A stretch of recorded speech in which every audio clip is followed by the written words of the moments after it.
afternoon. For those who are just now coming in, oh my God. I hate hearing myself. For those of you who are just coming in, can you please put your cell phones on vibrate or silent?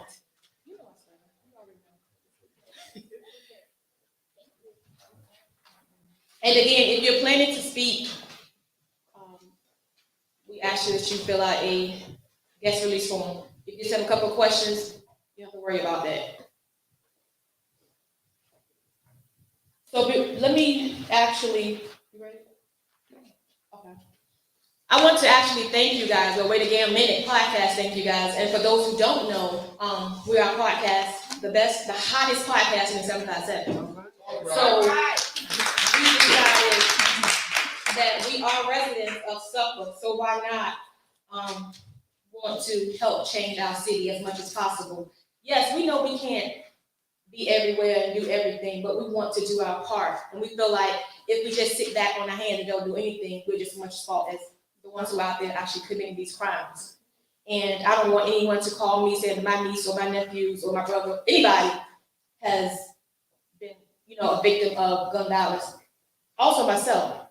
So with that being said, I'm gonna step out the way. We're gonna have Pastor Wilkins come and set the tone in the building. No, come on.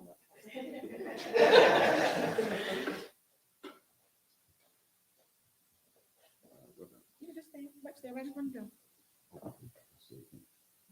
Hope you're gonna catch me. Good evening to everyone. And for those who are watching this moment live, we certainly are appreciative of this moment that Wait Again Minute has brought together, certainly to you, the people of this great city. But we just want to pause just for a moment that we might seek the face of our God. Amen. Amen. Our Father and our Creator, we thank you once again for the benevolence that you have extended towards us. Father, during this moment of gathering, Father, we come now and we seek not only your peace in this moment, but we seek, oh God, your insight. We seek strategy and even structure on how we could stop the violence in our community. Father, those who have been affected, the family members, we ask you that you would continue to strengthen them. We ask you that you would give them the peace of God that surpasses all understanding. Father, the answers that we seek, we know that they rest in your wisdom. So we pray now that you would impart that wisdom, share that wisdom with us, that we might share it with one another. And during these moments that we have gathered, we ask you now that you will oversee it, oh God. And we'll give you thanks, we'll give you glory. And it's your Son, Christ's name we pray. Amen. Amen.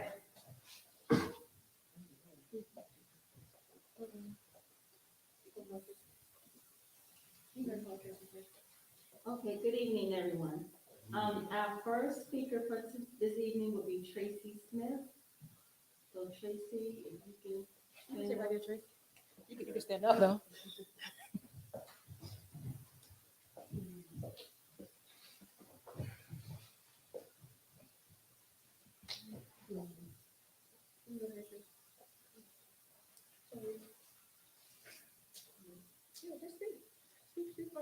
My name is Tracy Smith.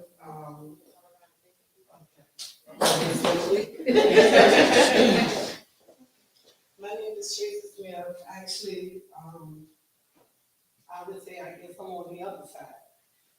My son, he's incarcerated, serving 18 years. He was involved in someone losing their life. It's been hard and still hard every day. I pray daily. I pray whatever prison he be shipped to different prisons, and it's just a lot to deal with, and you're scared that he won't come in contact with someone that knows the victim and they want to retaliate on him, and so it's been a struggle for me. I told him to be 12 years. He was 18 when he went in. He'll be 29 this year. Actually, I spoke with him before I came in. So he said, "Well, don't be nervous. Just speak from your heart." And I pray that I don't only pray for him, I pray daily for the victim know I will see him again. And he was sentenced on September 19, 2013. And he went in October of 2010. And when I talked to him over the phone, actually the day he was sentenced, I couldn't be there. I was going back and forth to court for 3 years with him. That particular day, I couldn't be there. So he called me after he was sentenced. And he said, Mom, he said, I don't think I can do it. And I said, you can do it. I said, somebody out here that don't have their son, father, brother, cousin, uncle, friend. You are here. I can come see you. I can write you. You can call me. I said, you can do this. We can get through this together. As long as I'm here, thank God I got my family that stick with me, that be there for him. Love him to death. My friends love him to death. And it's hard that when he actually had got sentenced that day, my oldest son had called me. And we were en route to him. And he already called me. He said, Mom, they already sentenced him. So I asked him, what happened. He didn't want to tell me over the phone, but please tell me. So when he told me, I wanted to scream, I wanted to cry, I just wanted to do everything. But the person that I was with, son, was murdered to God. So I felt guilty that if I did anything, so I just sat there. So my daughter, she was so upset, so we had stopped at the store, so we went in. So I took a severe look, I said, we can't do this, just wait till we get home. We don't want to do this in front of her, because I felt guilty if I cry for my son, knowing that she don't have her son. Is that right? Is that wrong? So many emotions were going through at that moment. It just been hard, and I just, thank Chabelle for, asking me to come and speak on, about my son, because I still love him. I'm going to be here for him. He's my son. I can't turn my back on him. I will never turn my back on him. I pray daily, that his heart has changed, and I believe he has. I pray that he has, that he will be able to come home and reunite with me and his siblings. I do thank God that he didn't have any children at that time that would be growing up without him. It's been hard over the time that I tried to, as they say, you can't, being a mother, you can't raise your son to be a man. Even though I've tried, that's easier said than done. But it's a lot that I could stand up here and say. I know I'm not the only one speaking. It's not just about me. But thank y'all for allowing me to hear my cry. Thank you.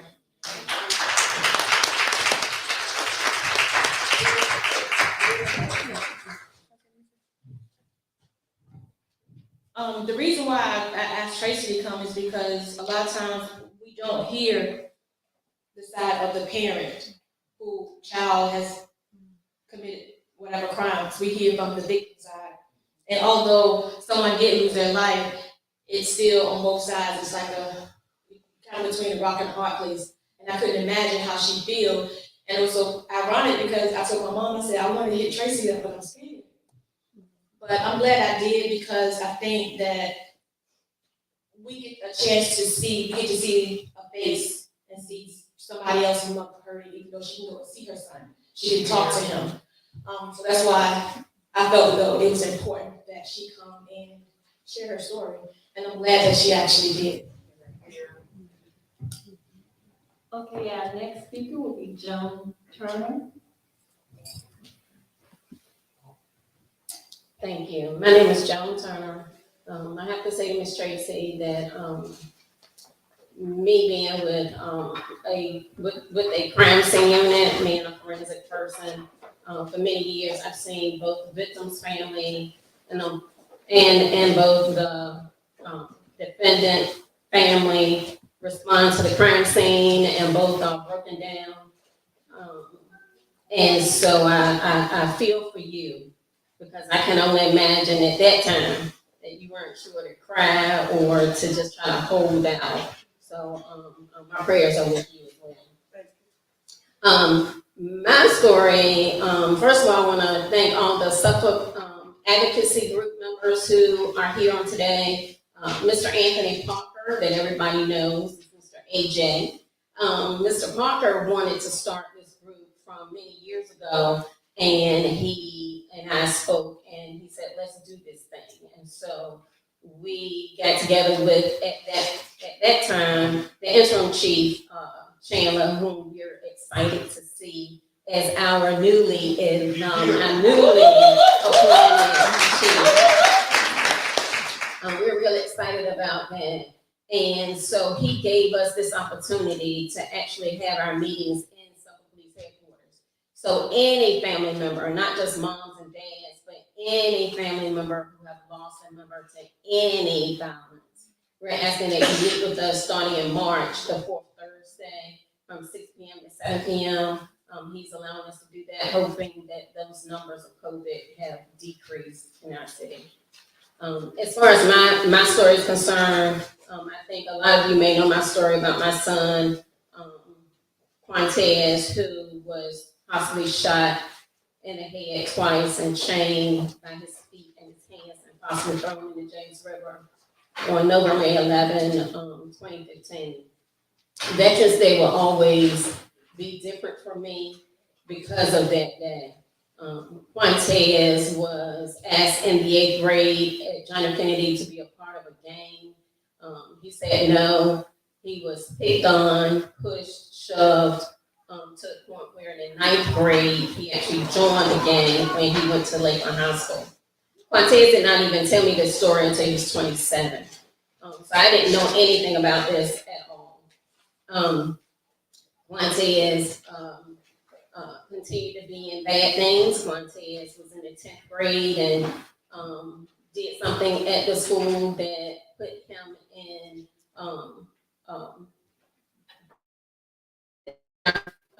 for him. It sounds funny, but not funny, and I didn't know that it was such a. I did not know that you could be charged with such a crime. So we used to use average soap at my home, and so Quantez would cut up average soap, put them in plastic bags, and sell it at school. And he had about $800 cash in his book bag, along with the average soap. So Quantez was charged with imitation crack cocaine, and he had to go to juvenile hall. So I tell that story to the kids. I tell that story to middle and high school kids, and to his friends. And I've had some high school kids who knew of Quantez, of where he hung out, told me that Quantez just didn't know how to do his thing. And what I tell them is that Quantez was in the street like a lot of other young men.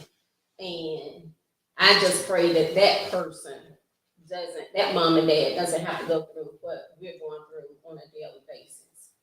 All this week, my mind has been heavy on Quantez, and I'm not sure why. And what a lot of people don't understand is that we go through so many emotions when you've lost a loved one. Losing a child is nothing like losing your mom and dad, because I've lost both. It's just different. And knowing that that baby was once in my belly, moving around, and now I can't even touch him except a picture or a video, is really tough. And so what we have started to do is some positive things in the light of his disappearance. And we started, one of the main things, we adopted a street off White Marsh Road where we clean up 4 times a year for the Adopt a Street program for beautification for Suffolk. But we've also started a scholarship fund in his name for all Suffolk public high schools. So if there's a senior that you know of, please ask them to go to the guidance counselors, because they do have that information for them to fill out and to write an essay. Quantez was a really loving person. If you was his friend, you was his friend. He was a ride or die friend. And I think he got into some people in Newport News that he became friends with that possibly caused his demise.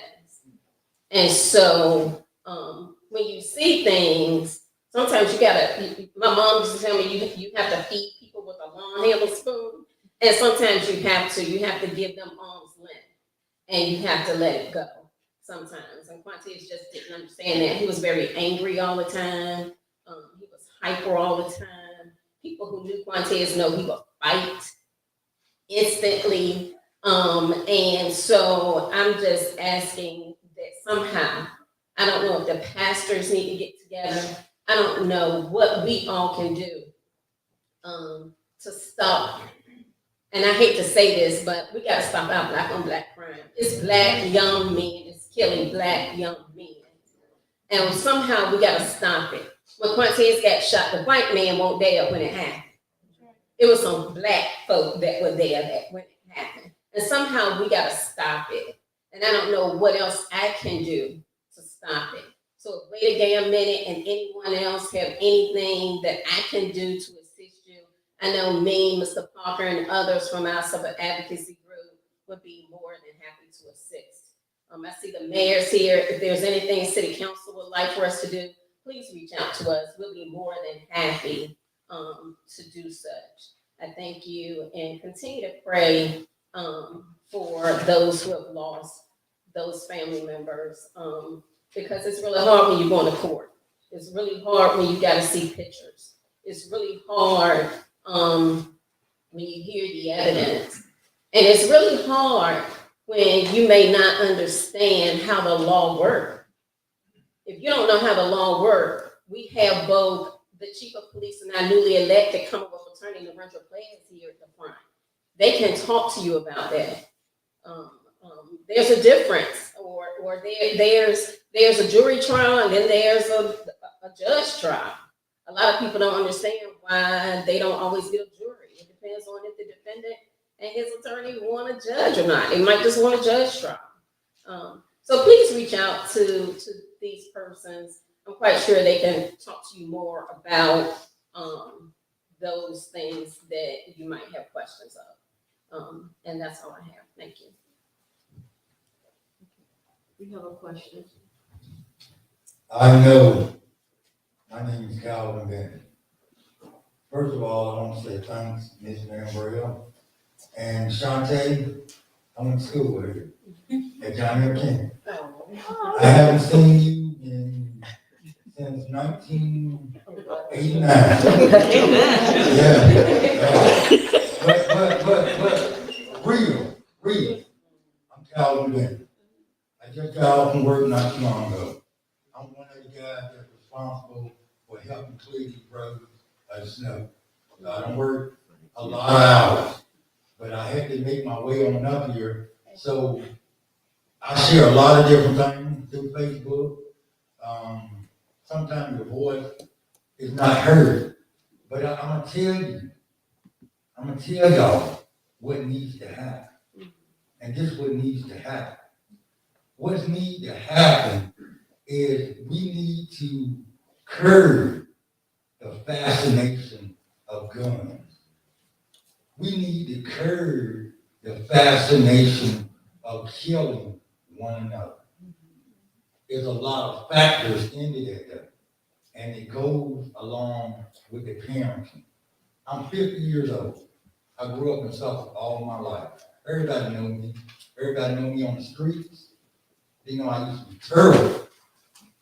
But at 29 years old, I became a father. And I got 2 kids, 2 girls. And my girls, they everything to me. They changed my entire outlook, everything about me. As a matter of fact, I work for Suffolk Public Works, roadway department. That's what I work with. So we help clean all these roads in Suffolk. We've been working all night long just to get these roads right. So, but it all starts. It all starts. You see everybody in this room? Everybody. Look at your skin color. We all black. All black. But what's going on now is a lot of hate between our own color. And for what reason? Why? because of what you got on, sneakers, clothes, man-made material things, killing each other for nothing. Death is forever. And I'm gonna tell y'all something that hurt me so bad. This hurt me bad. In November, my childhood friend, we grew up together. She was killed.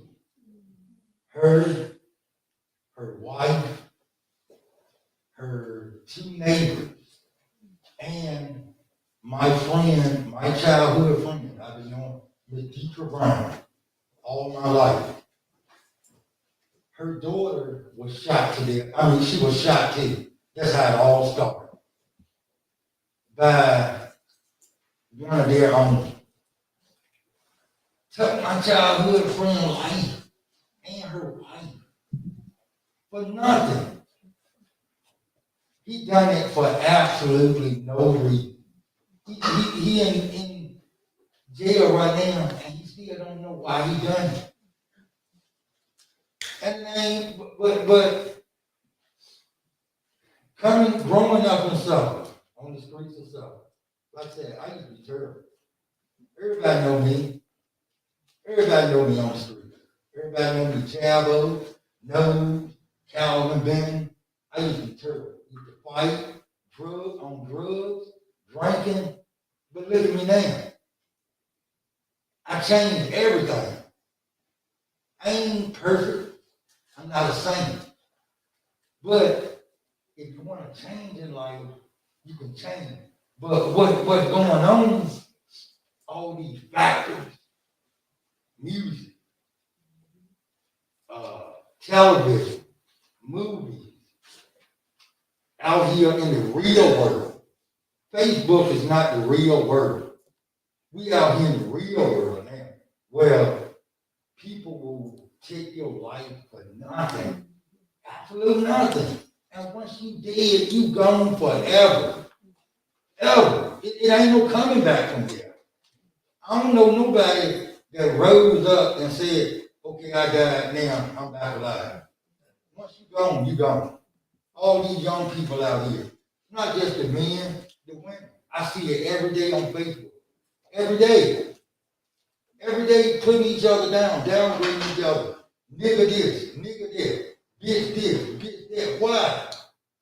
That's what I ain't never understood that ever, why black people want to downgrade their own self.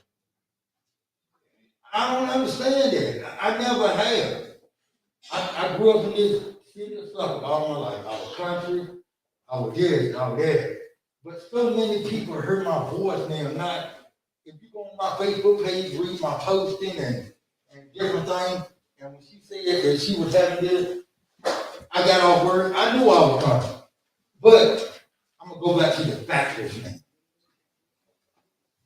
The factors out here now are promoting blacks to kill each other. A lot of music is promoting a black man to kill another black man. I tell y'all what, okay, this is the city of Suffolk.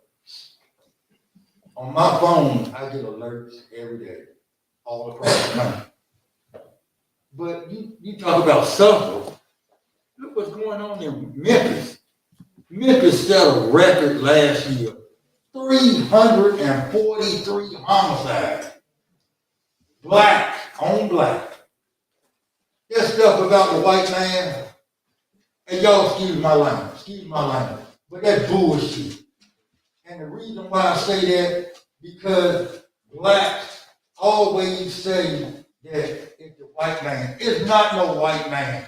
You're doing it to yourself every day, even in school now. You know, it's just a shame. It's a shame because it's not going to stop. I'm telling you, it's not going to end. Now, if we can find a way to curb it, maybe it might slow the killing down, but it's too far out of control. Okay. Thank you so much for your comment. Anyone else have anything to say? All right. But while we're waiting on, somebody to say something, I just wanted to piggyback off what Mr. Calvin said. Mr. Calvin. Mr. Calvin said about the music and stuff like that, and I think that he's absolutely correct, because we have to be careful what our ears listen to, because our ears are connected to our life. So we have to be careful, because what we hear, all the negativity and all that stuff like that, we have to start doing those things. Even as far as peer pressure, be a leader, influence people. There's nothing wrong with being an influencer, but be a positive influencer. And that's why, like, when it comes to Wait a Minute, we try to be positive as much as possible.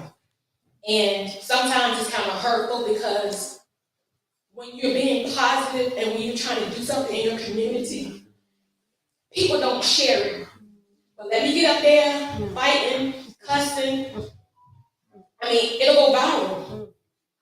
So I just want you guys to know that, and even myself, just keep pushing. Even when people are not listening, even when you don't think they're listening, just keep pushing. It was something else I wanted to say about Mr. Calvin, I forgot, but that was basically it. Okay, we have another question. Someone wants to say something. Hey, first of all, thank you. I just went 12 hours. I'm going home. Thank you. I appreciate it. I did have a question, but right now my heart says that I need to say something. Do I? Oh, no, go ahead. Go from to say what I want to say. No, we'll get you later. You can go ahead, we'll get it. Come on. Come on You up. got Saturday now? You can just come up. Oh, you can come on, say what you gotta say.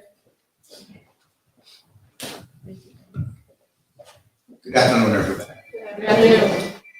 When I first walked in here, Put the mic to your mouth. they asked me if I want to speak, and I said no. Because I've been speaking for 16 years. My name is A.J. Parker. A lot of y'all know me from working at Mike Doom. But my community name is Jerome Parker. I'm born and raised on Chisholm Avenue. If anybody know anything about Suffolk, Chisholm Avenue is supposed to be one of the baddest streets in the city. This is where everything started. Lord knows. I left here in 1972 and joined the United States Army. And when I left here, the same ditches that was on this side of the track when I left, they still here today. They still here today. We talking about what can we do to stop the killings. It's not just about stopping the killings, because killings is happening all over this country.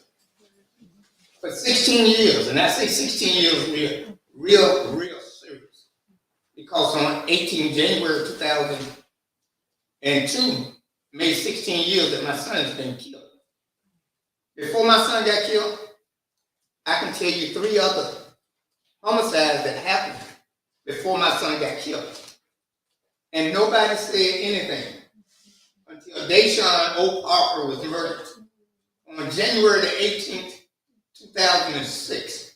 If I sound emotional and stupid or crazy right now, I'm not. I'm just telling you where I'm really coming from. We keep talking, and I listened to this brother just then, and I wasn't going to say anything until he said what he said. The white man. The white man is not killing our kids. The white man is not killing our kids. Our kids are killing our kids. I just told you there were murders before my son.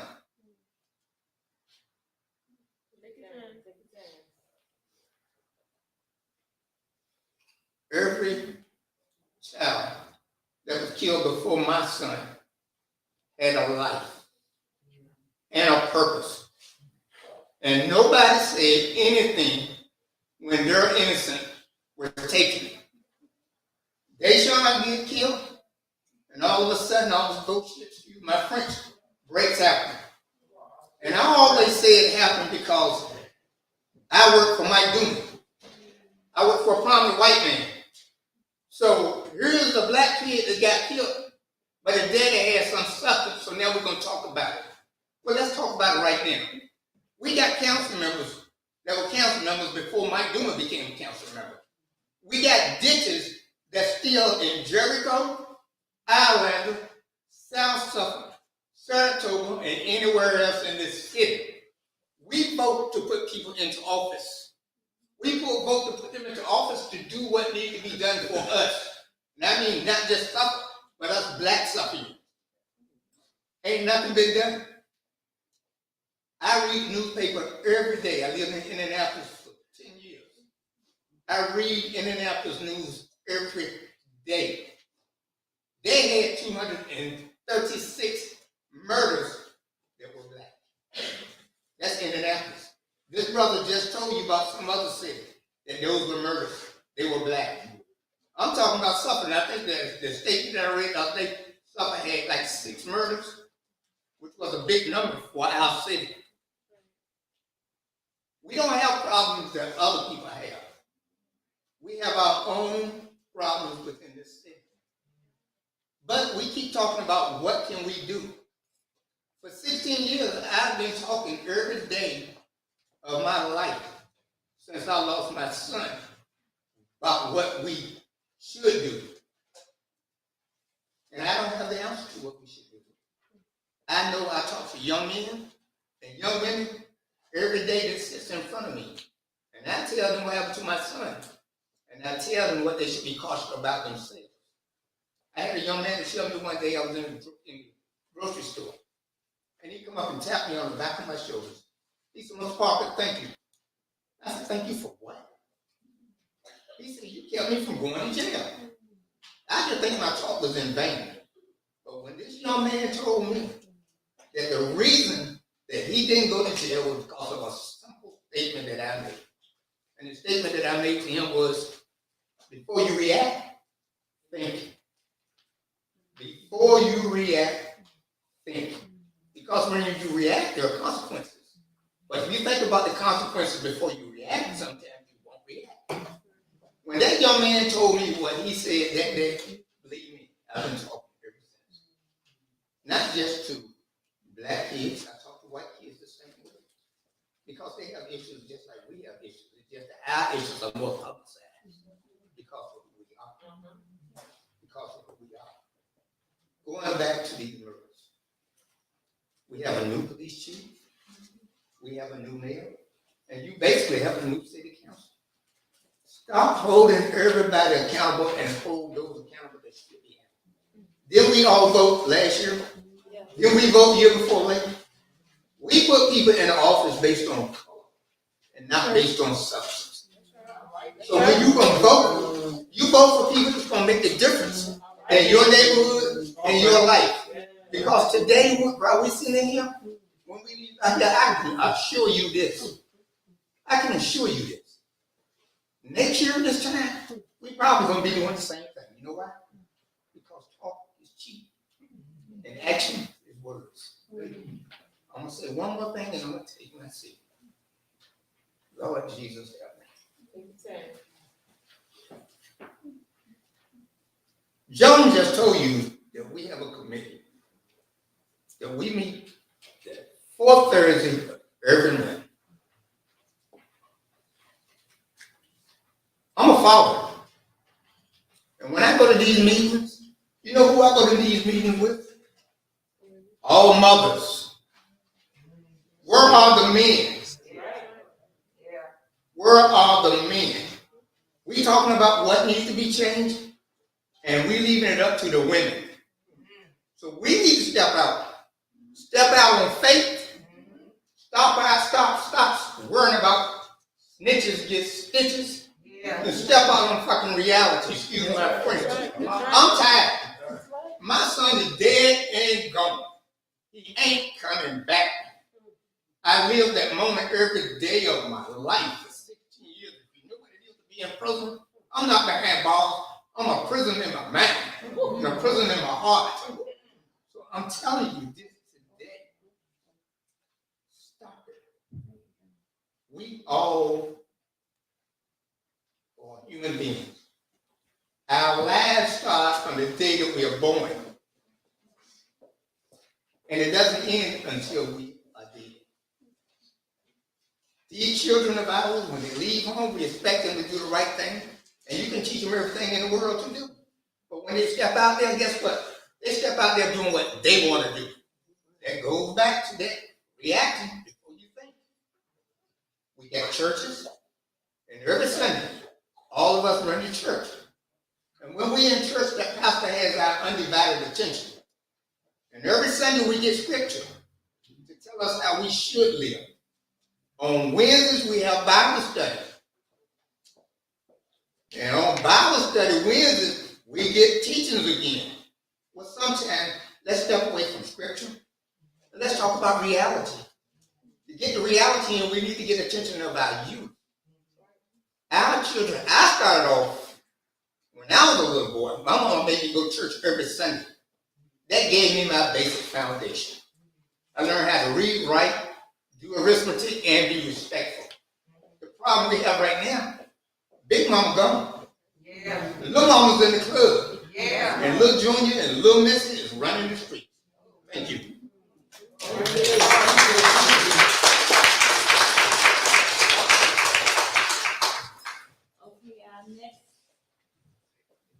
our next speaker will be Javon Mazel.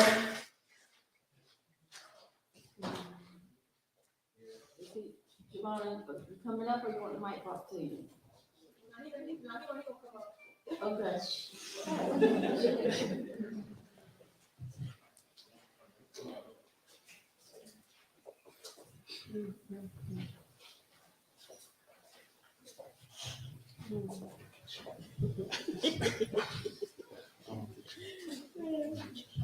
How y'all doing? How you doing? I'm gonna get up here and I'm gonna get out. In 2006, I lost my little sister to gun violence. Her boyfriend shot her. They had an argument in the house. He shot my uncle 5 times. He survived. She was on 19. So I used to be part of the problem. Now I want to be part of the solution. So.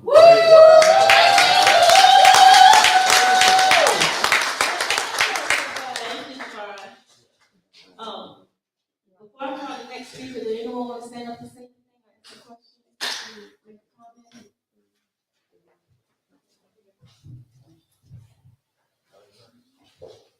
I don't know where I'm supposed to be at. Good evening, everybody.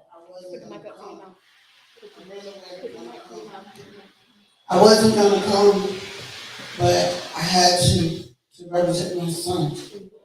My son was my best friend, my first one. I get emotional, y'all. My baby was everything to me. He wasn't a street kid. But I love my baby and I miss my baby. And that 1 year about to come up, and I would get anything if I could have my baby back. Y'all don't know. If you ain't been in my situation or the other parent's situation, you don't know. It's like somebody went in my heart, my body, and took my heart out. This is the worst thing that ever happened to me in life. I just don't know what to say, but I'm gonna say how I feel. Exactly. My baby didn't deserve this. Nobody else's child deserved this. I don't know. I say what I say on Facebook because I want somebody else to understand. These guns, these kids, it don't mix. Where's the love at? I love my kids. My baby's gone. It's like, I ain't saying nobody care because this community is 757 came through and helped me get this money to bury my son. Because I didn't have it. And I love you all. I love you. I swear I do. I love you all. I just don't know what to say. I just want it to end. I can't go on. I lose weight. I gain weight. I get sick. Everybody's telling me it's gonna be all right. It's not gonna be all right. Because y'all got y'all. I don't have mine no more. Because somebody miserable and selfish ass took my baby from me because he couldn't handle whatever situation. Actually, he shot at my daughter 3 times in her head before he killed my son. I bet y'all didn't know that. Yeah, he intentionally tried to kill one of my kids. I just don't know what to say, y'all. I got so much to say, but I don't know what to say. I just don't. I just pray. I just hope something happens soon. It kills me the fact that everybody can post up for a fight. Everybody can post up for a fight, but can't nobody look in their child book bag and check out what's going on in their kid's life. These babies, how do these kids get guns, man? How they get guns? I don't know. I just pray. Thank you for this. Let me talk.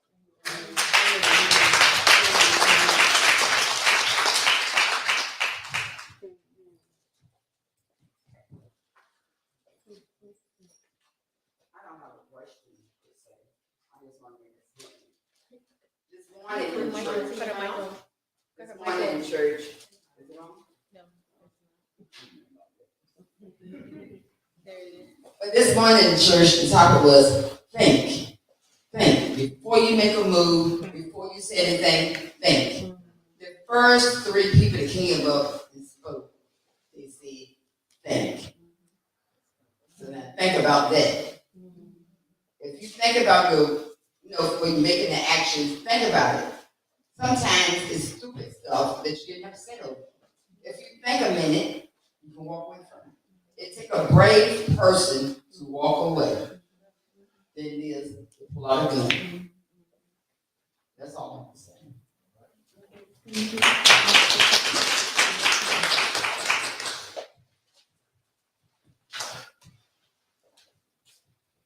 We've heard a great deal today from a lot of people, and I think one of the most difficult things is as myself and Ms. Turner are sitting here looking at each other, we worked a lot of these cases. We were on scenes for a lot of these cases. The senseless violence that we see, and as somebody alluded to earlier, it's not just in Suffolk. We see it everywhere, but we don't live everywhere. We live here. You know, we can stick our chest out and say we only had 6, but that's 6 too many last year. We can stick our chest out and say for every murder that happened in our city last year, we have gotten warrants for the arrest of the person that committed that murder. But that's no reason to high five and be excited, because there's still 2 families that are destroyed. Every time this senseless violence happens, you get one family that's destroyed on the day of the incident, where they get that horrible phone call or that horrible visit from my staff. I've had the misfortune of having to go and tell someone that their child is never coming back, that their loved one is never coming back. It's never fun. It's never something that you get used to. It's never something that's okay. It is unnatural. But we have to do what our position calls us to do. We have to do our jobs. And our jobs require us to come in and tell people that, I'm sorry, your baby's not coming home. There's no way to make that feel better. You can get, listen, I'm a clergyman myself. There is no scripture that will make you feel better. That thing hurts. It hurts, and it hurts every day. Everybody else, and all the casket is rolled away and the flowers are gone and the programs are fading. You're still left with that pain. That family will never, ever, ever be the same, and we have to deal with that. But then we go and we do what we need to do as the police department, because I don't care what that person did. The person that took that life has to be brought to justice. That is the destruction of yet another family. Because even if you know your child did a bad thing, it's still your child, and you still love them. But we have to get to the point where, like Mr. Parker said, we have to think before we act, because actions have consequences. You know, in our profession, on this side of the badge, I say that quickly. I say that a lot. Actions have consequences. For the things that we do, there is a consequence either good or bad. Generally, if you do good things, you get good consequences. If you do bad things, there are bad consequences. But it's not just, if I can get people to understand the actors in these crimes, these folks, the indiscriminate gunfire, the young people that feel like it's the thing to do to go around and prove to everybody how hard you are by shooting at each other. Nobody wins, because you feel like it's going to make somebody afraid of you because you're running around toting a gun. But the truth of the matter is, it's going to break your family's heart, either by you being the victim or the offender. But in this group, in this crowd, we see what we generally see. When you look around, those actors are not here. The people who really need to hear the stories of these families, the families that have lost a loved one because they passed away for a ridiculous act, or the ones who committed the ridiculous act. Many times the people that are out there committing those crimes, they don't see that. But what we need at this point, honestly and truly, is a culture shift. We have to get to the point as a community, as a society, that we decide we're no longer going to glorify this. I'm all for holding the police accountable. I'm 100% for it. You have no idea how much I'm for it. I have proven, not just by words, but by deeds, that if you don't do the right thing, you don't belong here. You don't deserve to wear this badge. And if you're under my command, I'm going to take it from you. Because we have a responsibility and we have to own what we do. But likewise, our citizens have to own what we do. So even if it's your baby, even if it's your cousin, even if it's your girlfriend, your boyfriend, your ace, even if it's your guy, even if it's somebody you love, if they're committing crimes, you can't uphold it. I've said this before in small groups, and I'm going to go out on a limb and say it now. There are not a lot of places in this city that you can go and shoot somebody in front of 200 people and nobody testify. So at some point in time, we have to start looking inwardly and saying, what is it about this community as to where everybody knows who's shooting and nobody's talking? Joan and I have stretched tape across many a crime scene. She taught me how to do a crime scene. Literally. We've seen many senseless acts of violence. We've had to talk to many, many families. We put cases together, but that's not a victory. That's the best we can get with what we have. The best we can get with what we have is bringing the person to justice that did it. But a victory is it never happened.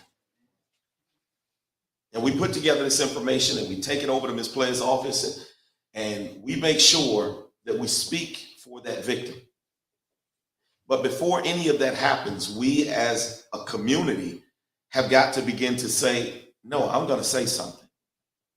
No, you can't do that around me. You can't. Well, I'm scared. What if they do this? Well, you can call the police department and you can say, I am a concerned citizen and do not want to be identified. I can tell you as a detective in this great police department that stood in back of dispatch angry because they wouldn't just give me a name.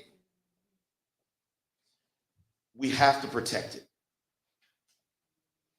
And the anonymousness of our actions only goes so far.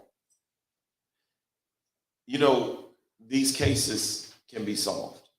And what happens is when people realize they're going to be held accountable for their actions, they change their actions.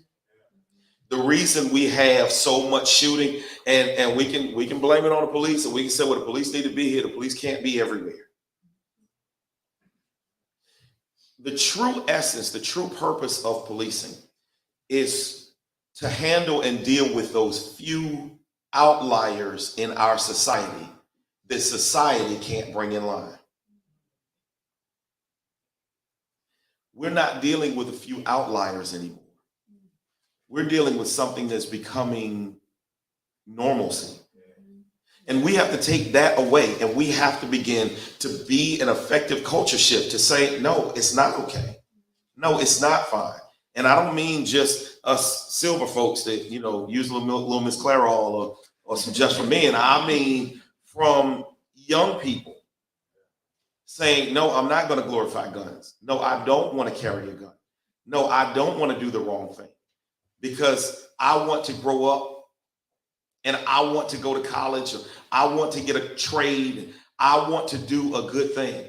It is so good to see so many people here now that used to be doing all kinds of things. And now you've gotten a little older and a little wiser and said, you know what, this is crazy. Why am I acting like this? I can say I was one that when I had my son, I said, I can't think like I used to think. I can't act like I used to act. Everything has to change. Mr. Parker, you hit something when you said, where are the men? Because if I can be for real with y'all, we are the protectors of our community, not the police. The police are here to help you protect your community. This takes every single one of us. Because today it was them. If we don't get this in line, tomorrow it can be us. So I'll say all that to say that you have a police department that really is truly trying to make a difference in our communities. I talk to these detectives, I talk to these officers day in and day out. And yes, we don't get everything right, but there's a true desire to impact these violent crimes. But we need your help. Y'all have heard me say it before, I'm sure. We cannot do this alone. We find over and over and over again where all we need is a piece. And somebody comes and they whisper, well, y'all know who did it. Yes, we know who did it, but we have to prove it. The system, like Ms. Turner was talking about, the way the system is designed, the fact that everybody knows it means nothing if we cannot go to court and prove it. So at some point, we have to decide that the people that are destroying our communities, we're going to stand in line. I can tell you there are other places right within this city that the biggest problem that we had when a crime occurred was we didn't have enough detectives to interview all the people that were literally standing in line to tell whatever they could to bring to justice the person that violated their community. It's time for a culture shift. Thank you.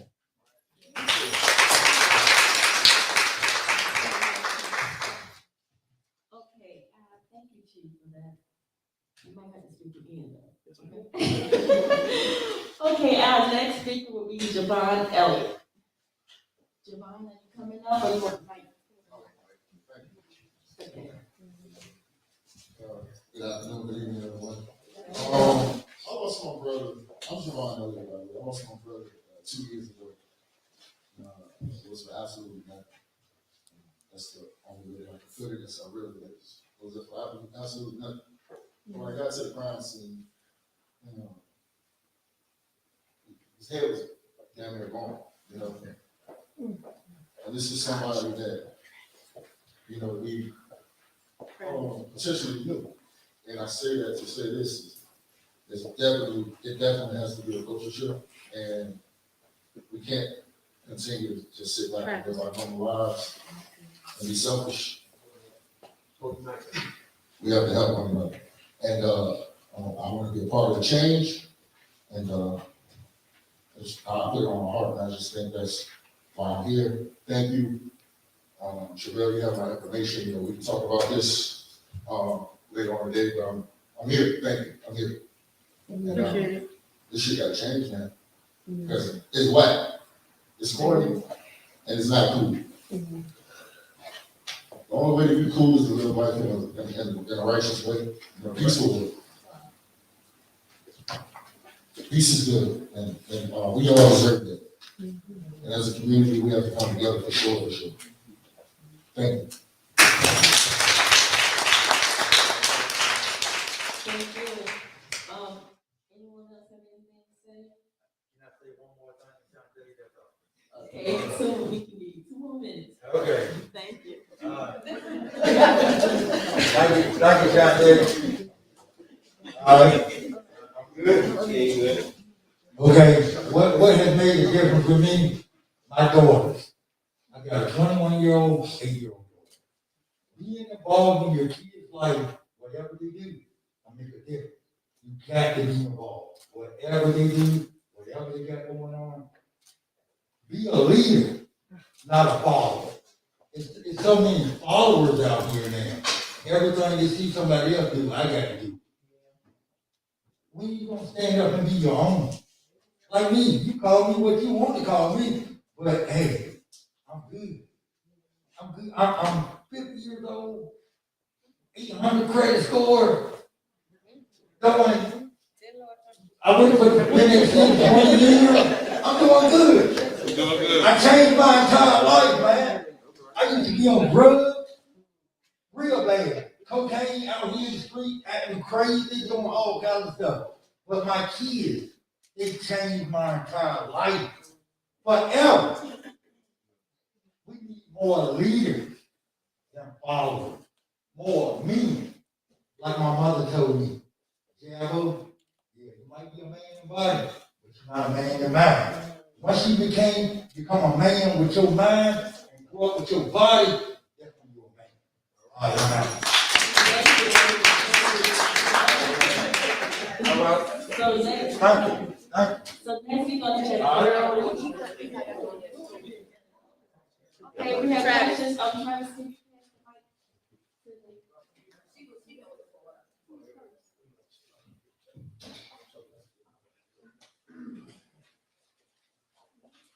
Hey everybody.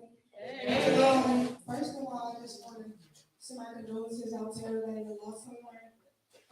Regardless being on either side. That's my mom. My name is Talia. That's my mom. She spoke about my brother. It's not easy being a parent of the person who also takes a life too. You know, it's still hard because you still lose your child to the system. Watching, first of all, I want to say I'm so proud of you for being able to, you know, get up here and speak on his behalf because I know how hard it is for you because people do have a lot of opinions. Not knowing how hard it really is to be the other parent and wishing that it never happened. I want to ask you all, do you believe that we are a part of our environment? I believe in that saying for a number of reasons. The main reason being, we don't have a lot to do here, so growing up being young and black and trying to have all these different friends and writing all these different ways to prove points to people, you know, when it doesn't matter. We should be able to prove that we are all bigger and better than where we come from. I believe we need more big brother and big sister mentor programs to show us, you know, it's more to life than self, it's more to life than, you know, throwing away your life over things that do not matter. And once it's done, it's done. There's nothing that you can do about it once you do it. Most importantly, I believe we have to learn how to forgive. The smallest thing will have you upset and angry. And in a split second, your life is ruined. It doesn't just affect you, it affects your family, it affects the community, it affects so many different people. And I believe that we have to get together and show these kids, you know, that we can be better than how they do us. If we don't talk to these kids and show them, you know, the right way to go, how will they stop? Why will they stop? What reason will they have to stop? We really have to get together and, you know, being black is, you know, it's hard to put your pride aside and ask for help. Put your pride aside and stick together. But it has to start somewhere. And Terrell, I'm so proud of you for doing this. And thank you for asking my mom, you know, to speak up.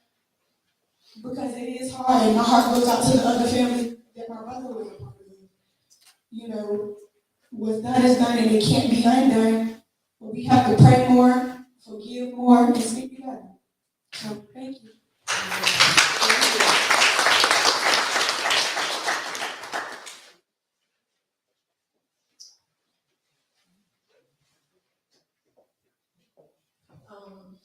initially planned on speaking. Hearing everybody speak made me want to speak. It may sound like I'm rambling a little bit because my mind is like jumping after each person speaks. But Joan Turner is my mom. Constance Russell is my brother.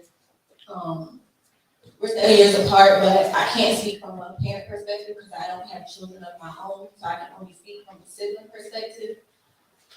But to hear Javon speak literally like sent chills through me. For one, Javon is also friends with Cortez, but he understands the sibling aspect of situations. Being a young person, it's our responsibility. Young people hold so much more power than we think that we hold.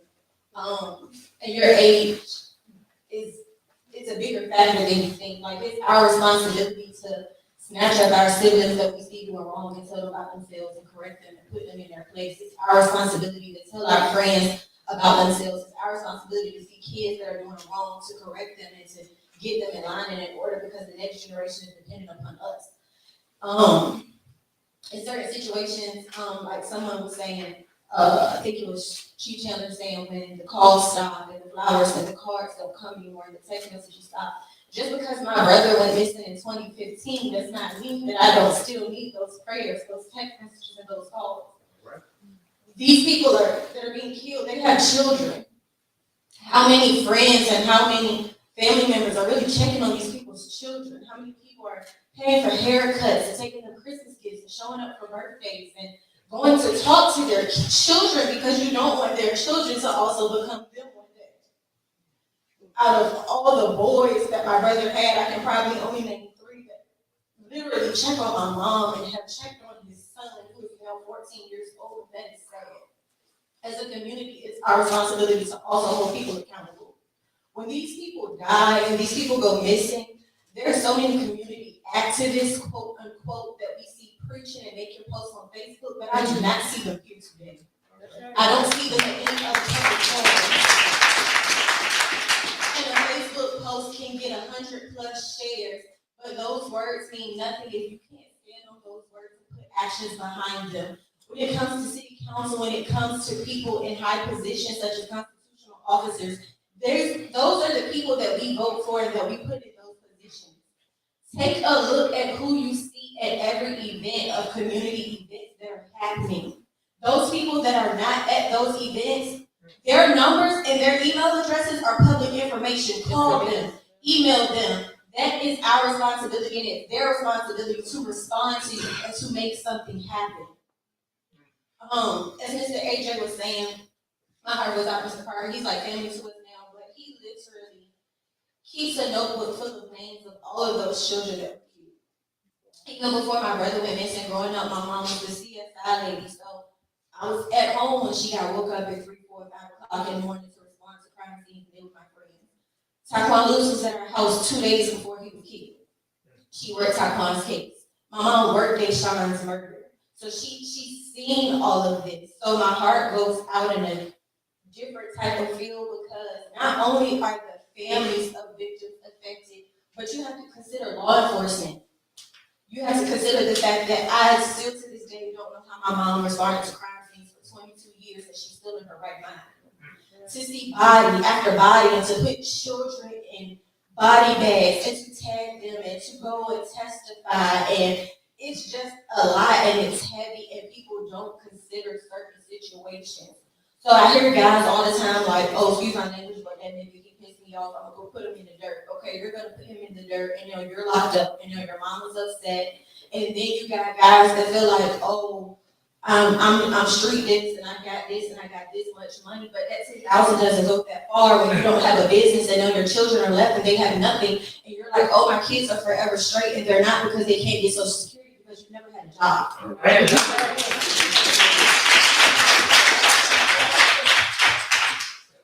Like, it's not fair. It's just not. Parents shouldn't be responsible for having life insurance policies of their adult children. And now when you die, we have to create GoFundMes. And now people are taking lives of persons. And then, because now I'm rambling, but it does not matter how bad of a person you thought they were or how much street involvement they had. You did not give life and you have no right to take life.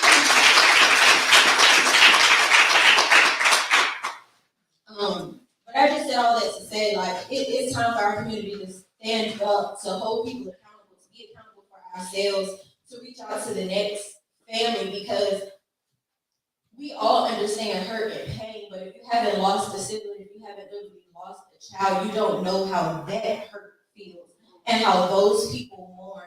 And let's keep it a buck. Grief is a never-ending process. People are not going to be over it. They learn how to cope. They learn how to live with it. And some days are good and some days are bad, but it never, ever goes away. Kiki and they are here, not to put y'all on the spot, but I didn't even know these girls, to be honest, before their brother was murdered.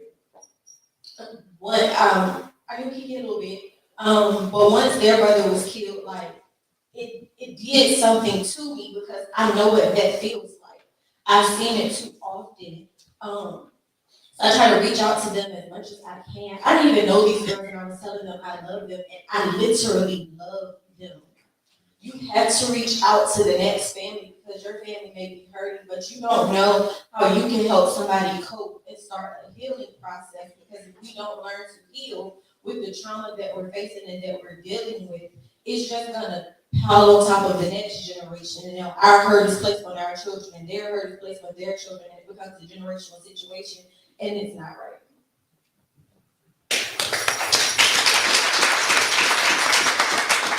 Thank you. Okay, so we're gonna call up the mayor, Mike Dillon.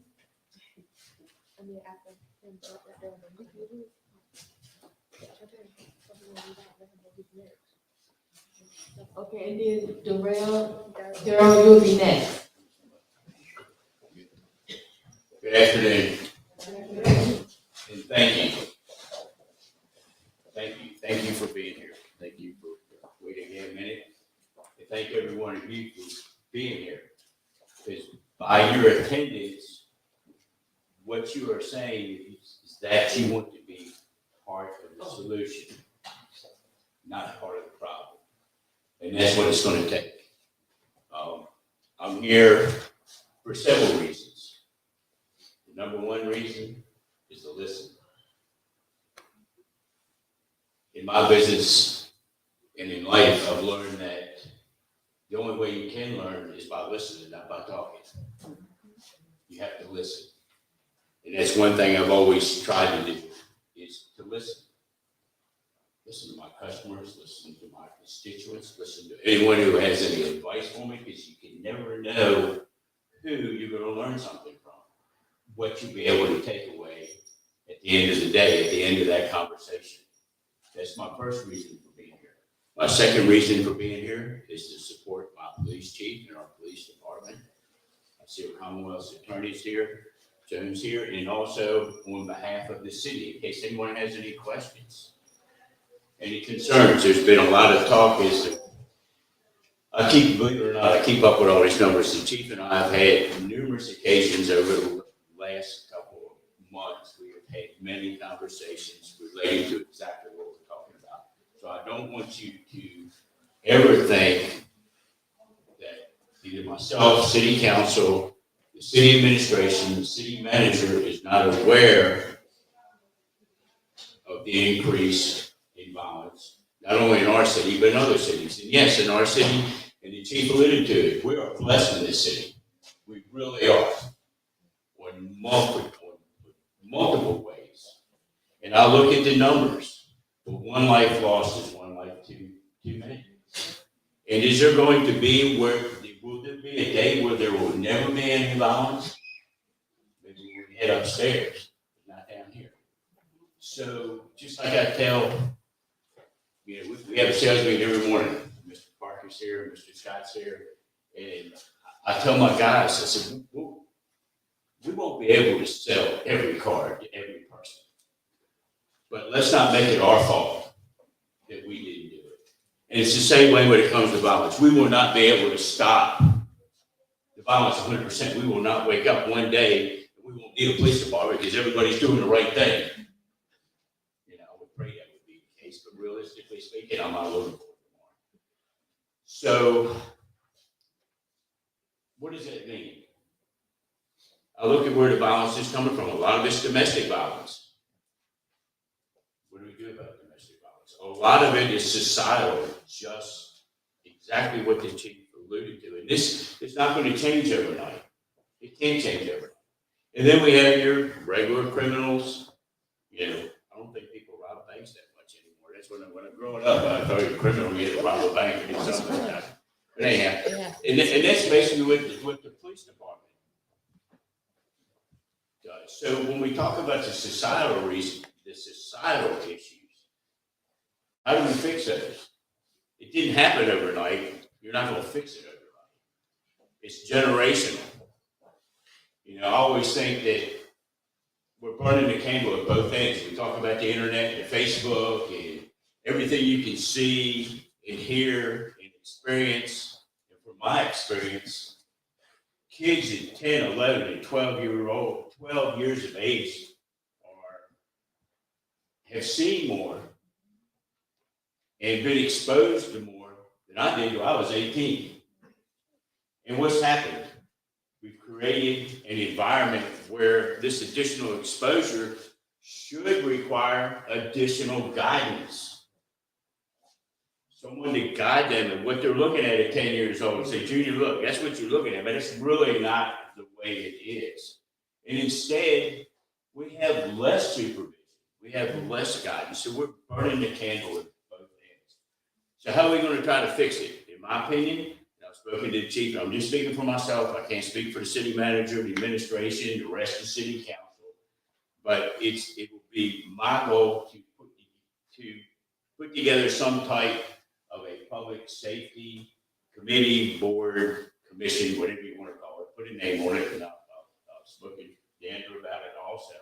Commonwealth's attorney, everyone that has anything to do with law enforcement, police department, fire department, Commonwealth's attorney, sheriff's department, jail, and primarily to brainstorm and provide an avenue, a means of communication for the community, because nobody knows better what you feel like will help solve your problems in your community than the people who live in it. I can't tell you, I don't live there. I can drive by, I can talk to you, but each community is going to be somewhat different. Now, from my perspective, there's three things that the city can do, and we can't do it all. Government will never fix it. But a couple of things that we can do that I think will make a difference that people will see, we can do lights, we can do cameras, and we can do code enforcement. Those are three tangible initiatives that I plan on working on that I hope will have a positive effect. It'll make the chief's job easier. We've got a presentation, I think, Wednesday on flock cameras, which is the cameras and also the sound detection for gunshots. So, you know, we are not, this is not a topic that we haven't discussed before. Whatever we do, we're going to try to do right with the resources that we have. He needs the personnel to get the job done. And I'll just speak for a couple minutes. I'm not done. But I think the problem with society right now is the two R's. I call it the two R's. The two R's. Responsibility and respect. Responsibility. Nobody wants to take responsibility for their own actions. And we don't have, sometimes I don't think we have enough consequences for inappropriate action. If there are no consequences, the bad behavior will not change. And some folks don't like the consequences, but that's life. I know growing up, when I was a kid, I had consequences. If I didn't do the right thing, excuse my French, I got my ass beat. My mama beat my ass. She went for 5'2". She did that, I got to be about 5'4", to stop. But up until then, I was getting my ass whipped on a regular basis. We were responsible for putting our toys away. We were responsible for doing our chores. The next thing is respect. We do not have respect for anything or anybody, it doesn't seem like. Growing up, I would no more talk back to a teacher or a policeman. Are you kidding me? So if you have no respect for others, how can you have respect for yourself? And if you don't have any respect for yourself, you think you're going to go out doing exactly what the chief said. Pick up a gun and go shoot somebody. That's supposed to get you some respect. So that's just my 2 cents worth, and Mr. Parker, Mr. Scott, now we have these conversations on a regular basis, don't we, I say, just keep it real. We have these conversations all the time, and they have already heard this. So I don't come up here to speak just to be speaking, but just, I'm a realist. We have to fix this problem from the inside out. What does that mean? That means the police department can't go into your community and fix it. That means, as a government, we cannot go in there and do what we need to do, and you're gonna wake up one day with no crime. It's not gonna happen. It's gonna start from the inside out. When inside out is, that means one person. Everybody in this room does the right thing with us, and he's done. And if we can get one other person to do the right thing. So we start in that community and then get together as a community. Okay, I've taken care of myself and mine. Now I'm gonna work on my neighbor, now we're gonna work on the community, and then this city on the other end can provide whatever resources that we possibly have to help get that job done. So once again, I appreciate everybody being here, and input, getting that information is of utmost importance. The trust between your law enforcement officers and trust that we as a city, we can do better. But when you look at the numbers and everything else for the long rest of time, I tell everybody, I really don't care about everybody else. This is my city. These are my constituents. And believe me, we will do whatever we can do to continue to reduce the unnecessary violence that has been on the uptick throughout the country. So, thank you very much.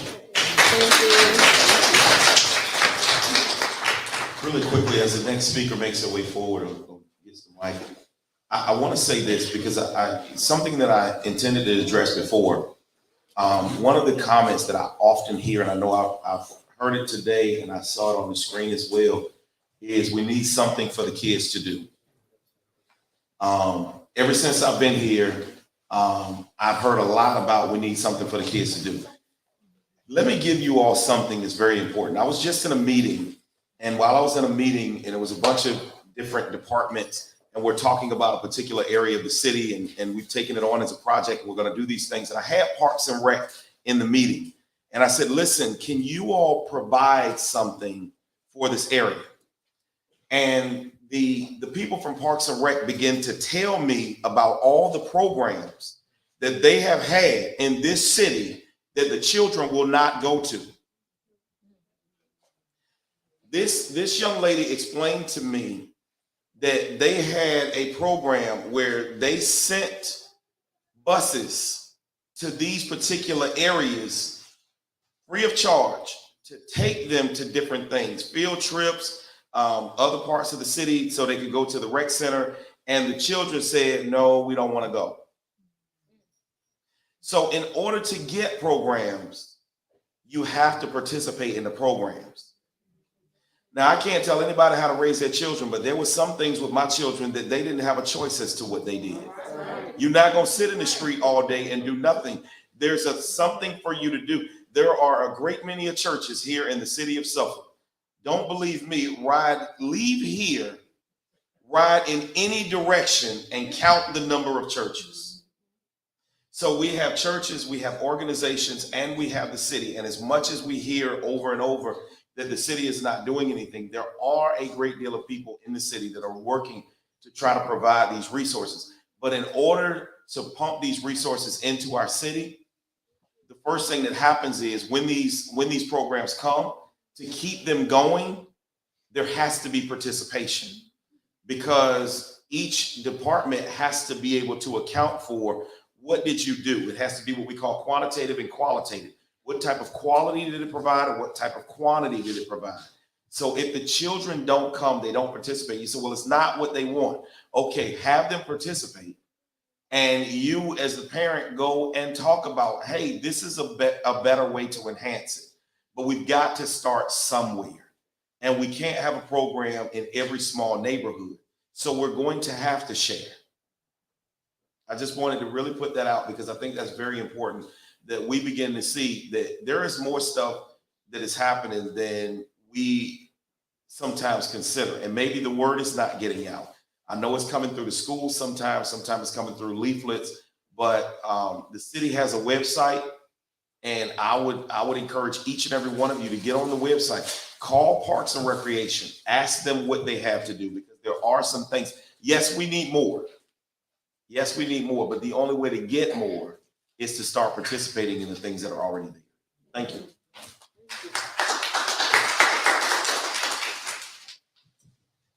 Good afternoon. My name is Darrell Red. I am the founder of Get Back to the Block. Get Back to the Block was originated when I was actually in prison. Your story touched me. I just recently did 21 years of incarceration. I've been home there 2.5 years. A lot of y'all, the reason why I'm here is because I've met a lot of these guys. A lot of these guys from Suffolk I know. And actually, my fiance is Shonda, hers from Suffolk. And what we do with the organization is we actually give youth a different way. One thing the chief just said that we always say, they are programs.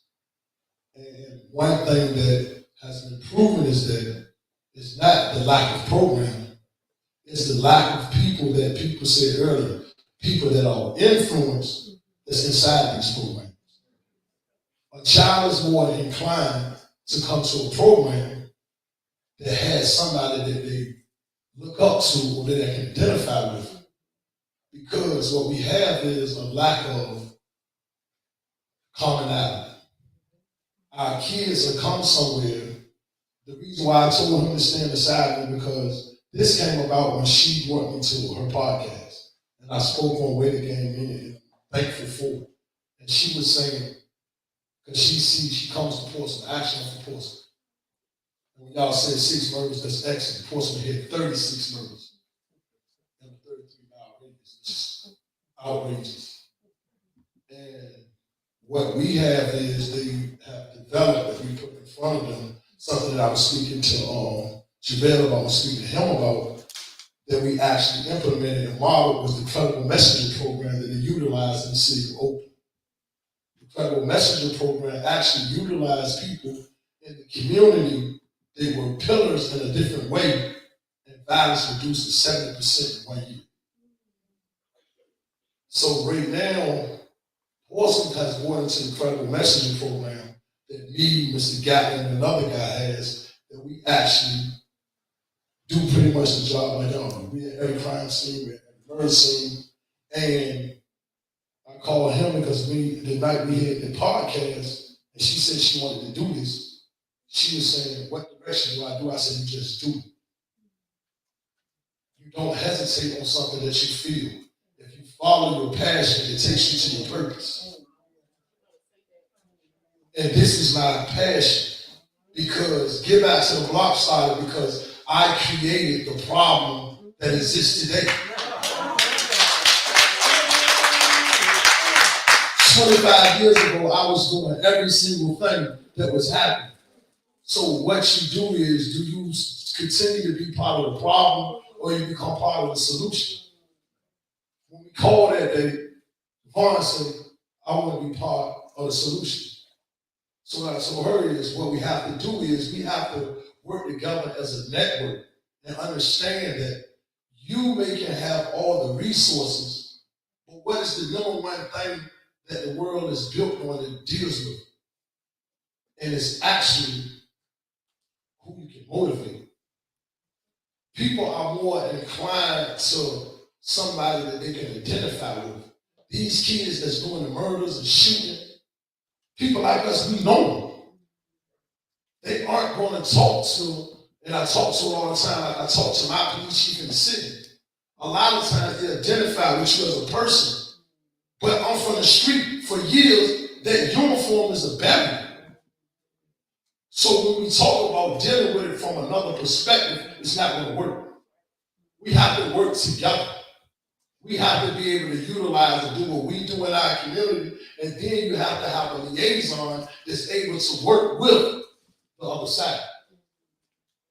I have become the liaison because I take on that responsibility, yet and still, The chief said some amazing things today, but he can say that in a room of people with a mind that I had 25 years ago, and I wouldn't listen to nothing he said because of the uniform. So we have to start utilizing people in the community. Okay, you might have did a crime 25 years ago, but guess what? I'm more effective in the community than actually the people that's in the community because they want to listen to me. Influence is more powerful than anything in this world. So if you can influence, then you can make change. So a lot of times our kids aren't influenced because if they see the mayor, they say, I can't be on. Not knowing that they can. But if they see Javon make a move and start doing it, they're going to say, that's why I call him. They're going to say, that's something I know I can do that because it identifies with it.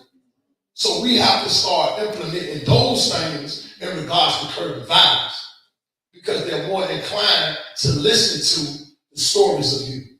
Like your son. I was the one that did the crimes and went. So when I came and I made a conscious effort to change, now I speak in front of hundreds of people.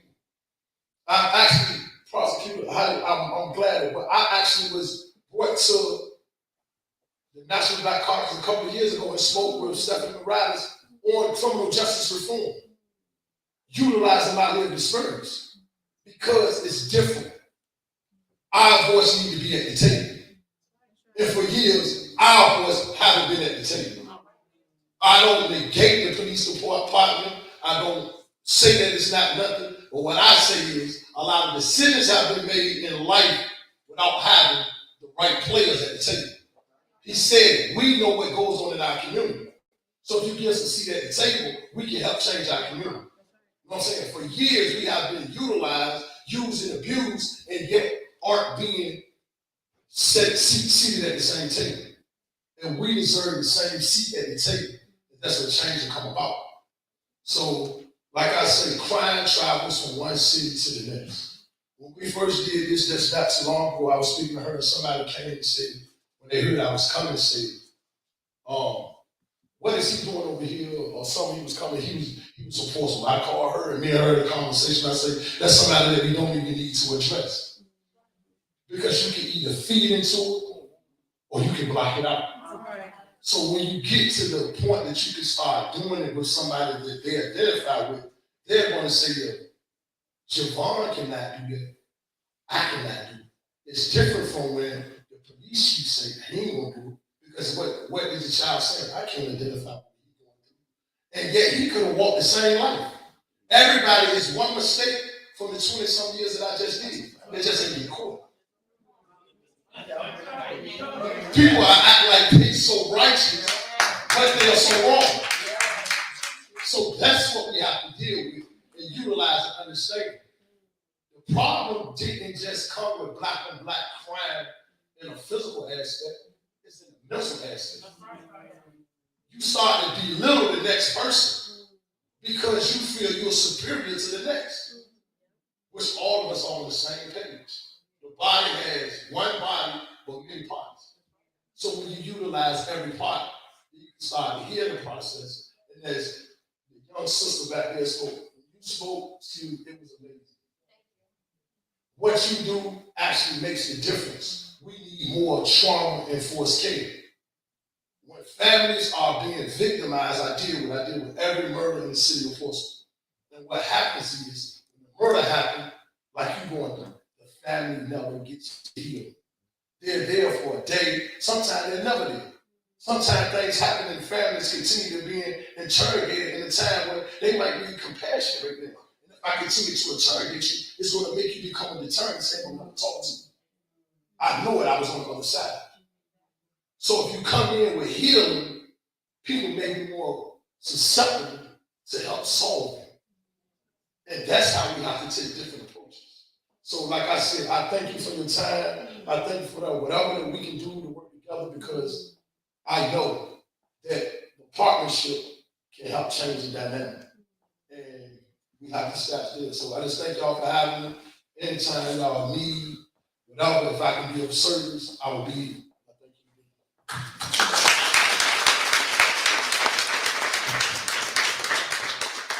you. else have any questions or anything to say before we go on the next speaker? No? Okay, next speaker is Commonwealth Attorney Lorenzo Day.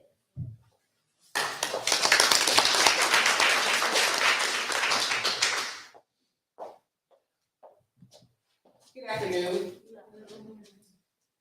Thank you, Terrell, for inviting me today. And the young man who was up here before, thank you for speaking. Part of the difficulty of looking like me and being the chief law enforcement officer, the top prosecutor, is that when I'm in court, most of the people look like me. Most of the people, and I'm prosecuting criminal cases. Doesn't mean that, the crime wasn't committed. Doesn't matter who you are, I'm here to treat everybody fairly. But it's something that cannot be ignored. And it's, I would say, honestly, one of the more difficult aspects of my job. That as we're gathered here today, this is the issue that we're addressing. And it is disproportionately affecting the brown community. And it can't be ignored. So I'm at the tail end of everything. Everyone has already spoken and everyone's right. Respect, we're lacking. Responsibility, we're lacking. I don't want people to have to get to the point where we have to bring in someone who served 20-something years. I want to get to the point where we don't have to have someone who served 20-something years. If we can reach these children sooner.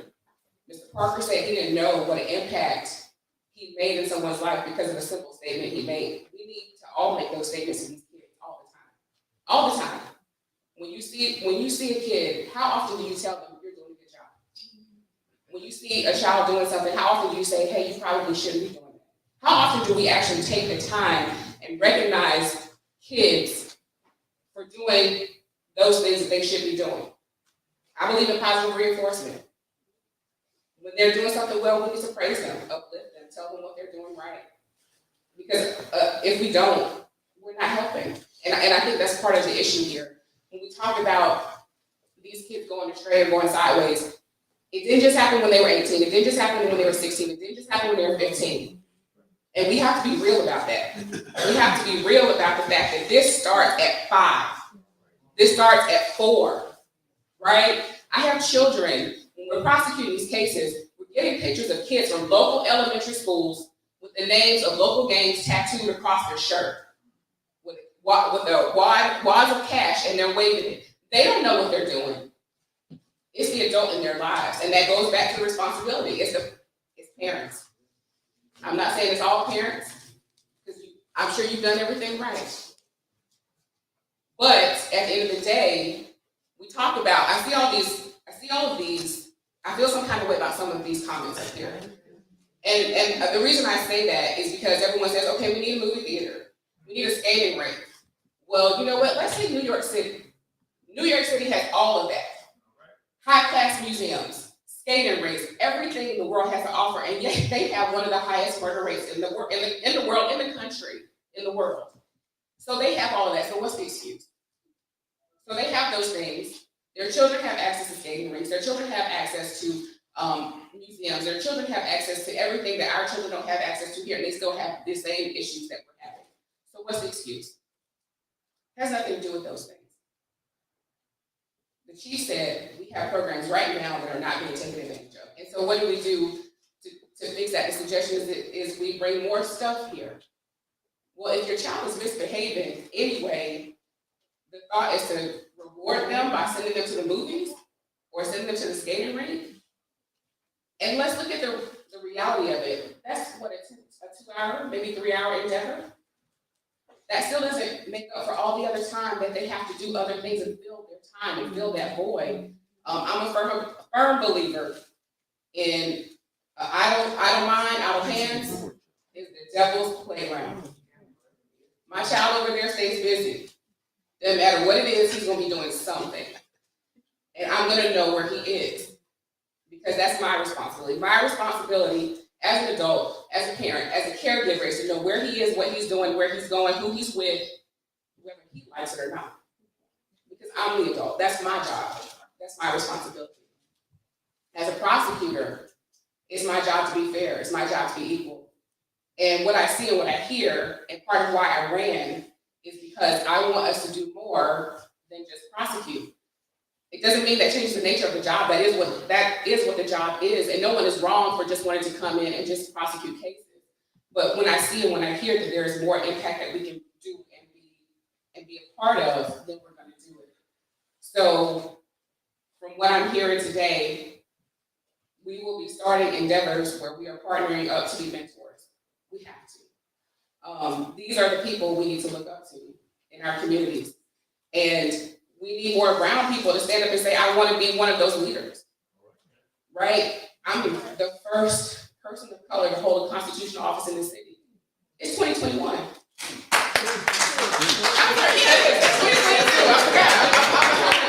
That was last year. Right. But why am I the first? Why are there not more for citywide offices? It should just be me. It should be more.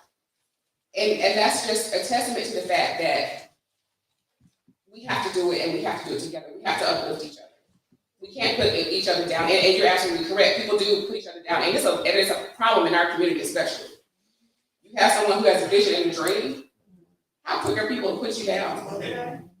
It's real fast. But I would say this community is unique. This community is wonderful. There's a lot of support in this community. The people are good in this community. And it's true. Our 6 homicides are up compared to what we've had. I believe in 2017, 2018, we had 2, then it rose to 4, and now it's 6. As most of you know, I worked in Norfolk the vast majority of last year. I think there was a total 60-something. Every time I turn around, there's another homicide on my desk.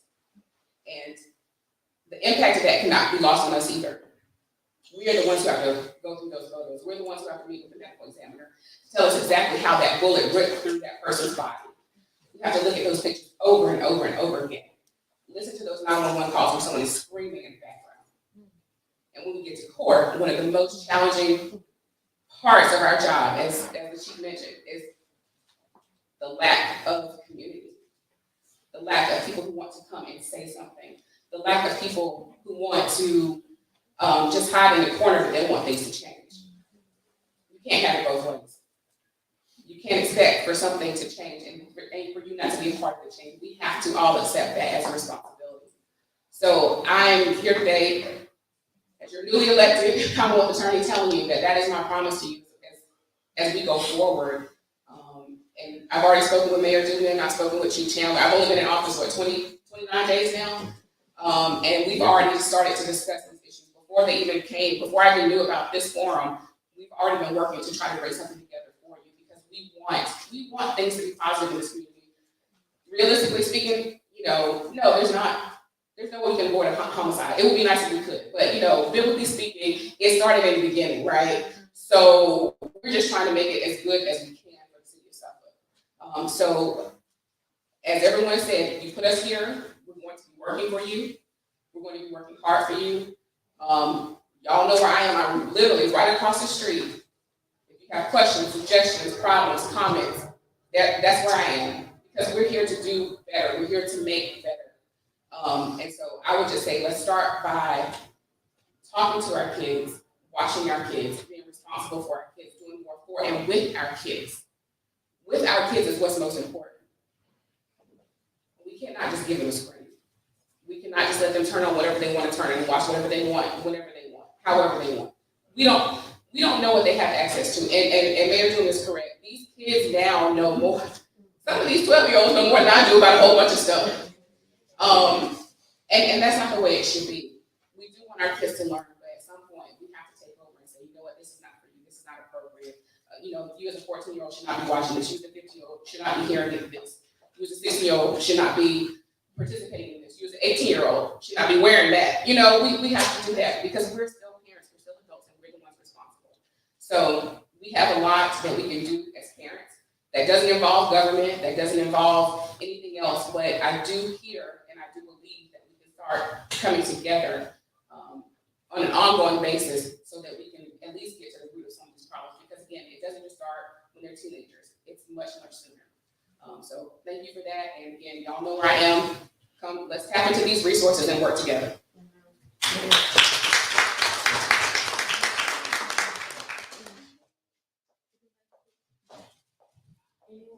Anyone else want to say anything or? Well, while you guys are pondering whether you're gonna come up or not, you don't have to physically come up, we can bring the mic to you. We wanna make sure that nobody leaves here today without saying what's on their heart and on their mind. But what I wanted to say, to piggyback off of what Daryl said, was that, actually, I listened to the mayor, and I get it. But at the end of the day, we are in the community, and we are the community. So I feel as though I'm really tuned into what Daryl said about being at the table. I feel as though that if we are positive people and we're influencing our community, we need to be at the table. I don't think that we have to be an elected official or anything like that. When we're talking about our community in which we live, we need to have a say-so. A lot of us don't mind talking. A lot of us don't mind researching. A lot of us don't mind having the conversations that most of you guys don't want to talk about. So I feel as though when you have these meetings, and we should be a part. We should learn to trust you. You should learn to trust us that we're not going to take back what was talked about at the meeting, but yet we're going to get down and do what we got to do, make sure that our community is safe as much as possible. So no, I'm not saying let us come to city council meeting and, you're behind the closed door board meeting or whatever. But whatever it takes to make Suffolk better, I'm here. I'm willing. And I know that there's some other people that are too. But I just feel like a lot of times in this city, I can't speak for any other city, we do things and we have certain groups. We have certain cliques. And if you are privy to that clique, then you get to know what's going on. Who's doing what or what program is out there. So I can't stress it enough. We want to be at the table. We have to be at the table at all costs. And I think the mayor said it, somebody said it about protecting our community. It starts in the house, in the community. And then you guys will come and assist. We get that. But we want to have respect for you guys as well as you guys have respect for us too. Anybody have anything to say? Oh, Jesus.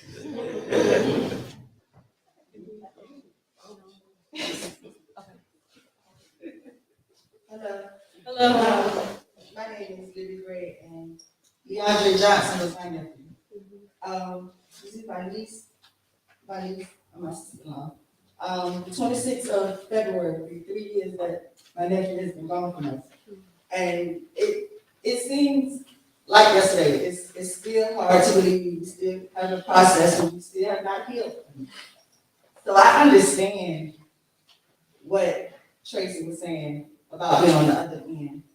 But until you walk and a parent, he was my nephew, but that was my son as well. I raised him, I watched him. He was my nephew. So to say this is, yeah, you get to see your son. The next person get to see their child. We don't. We have to go to a graveside. My nephew has a 3-year-old daughter. She'll never see her father again. She was 1 when he passed away. She will only see him on a video. To hear his voice was through his song, but we keep it in her that he's still alive. My nephew will never die in our heart. But I just don't want it to be a slap on the wrist either. He took a life. He didn't give my nephew life. He took it. He didn't shoot him 1 time. He didn't mean to wound him. He wanted to take him out and he killed my nephew. So don't just slap no person on the hand because it's okay. No, it's not okay. He has to be accountable for what he did. I'm just saying, we lost my nephew, and it'll be 3 years, and it's hard, and they have not recuperated from this at all. They have not healed from this at all, and it's very hurtful. And that's all I have to say.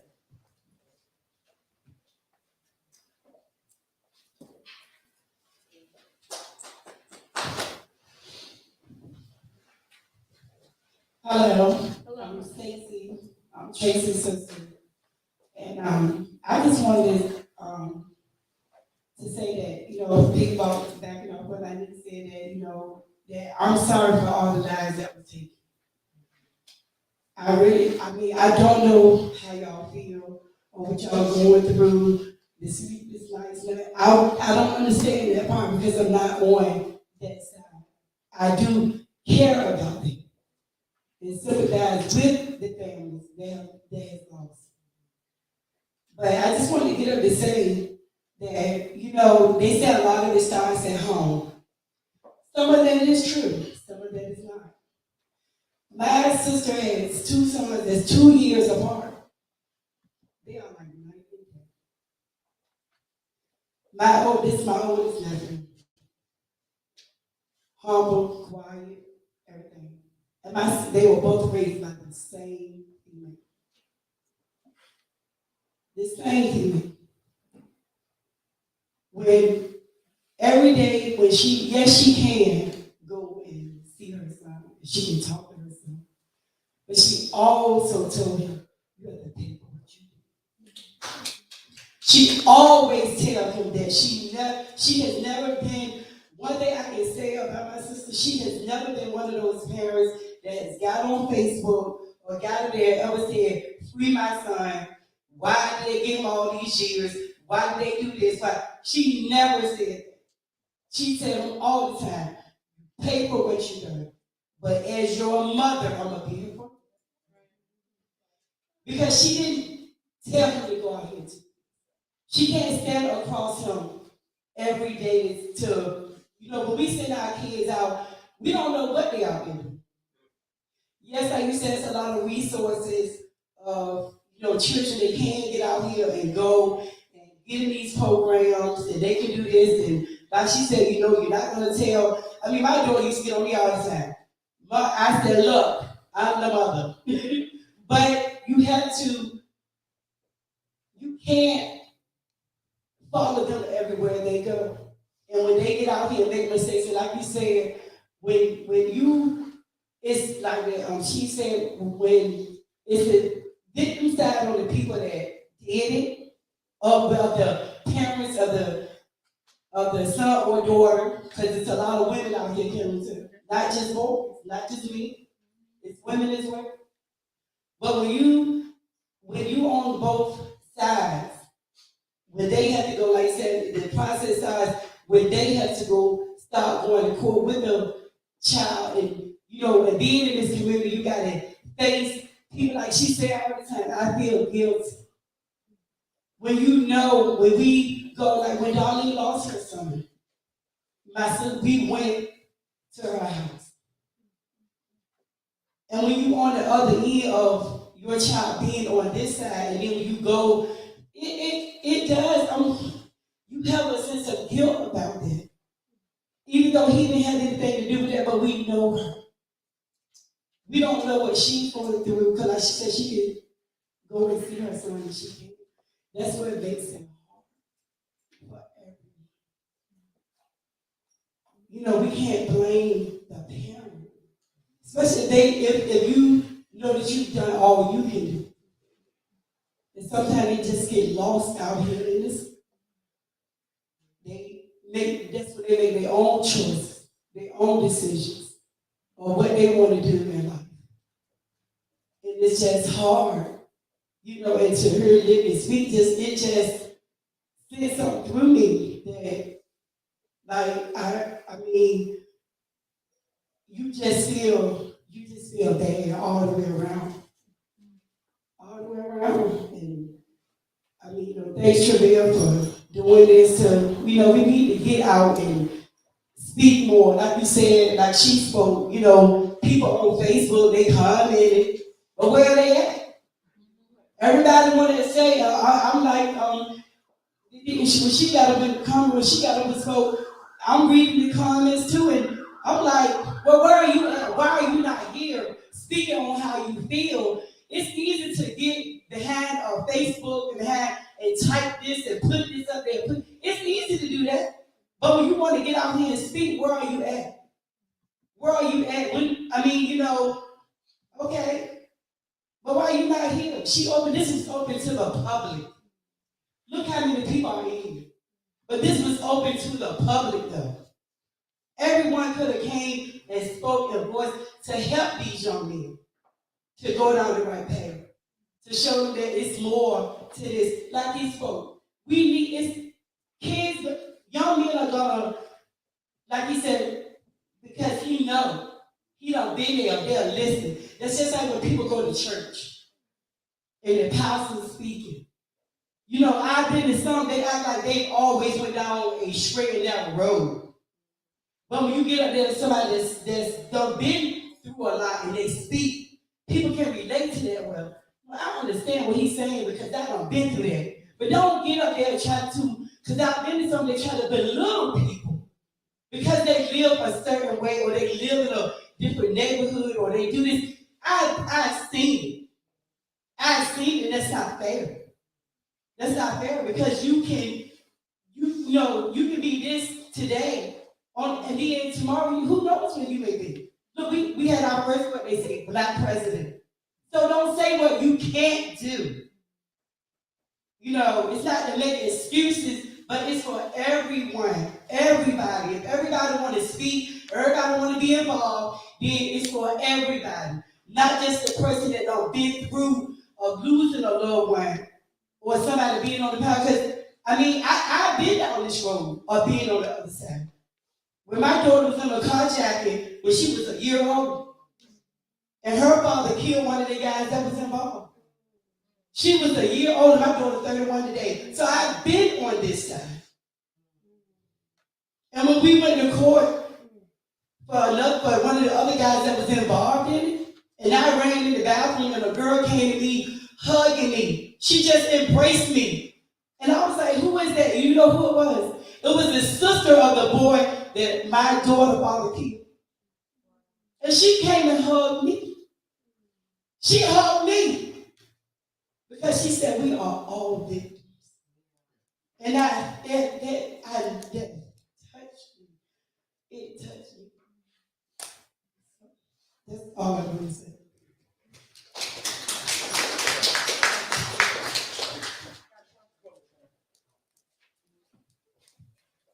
Good evening, everyone.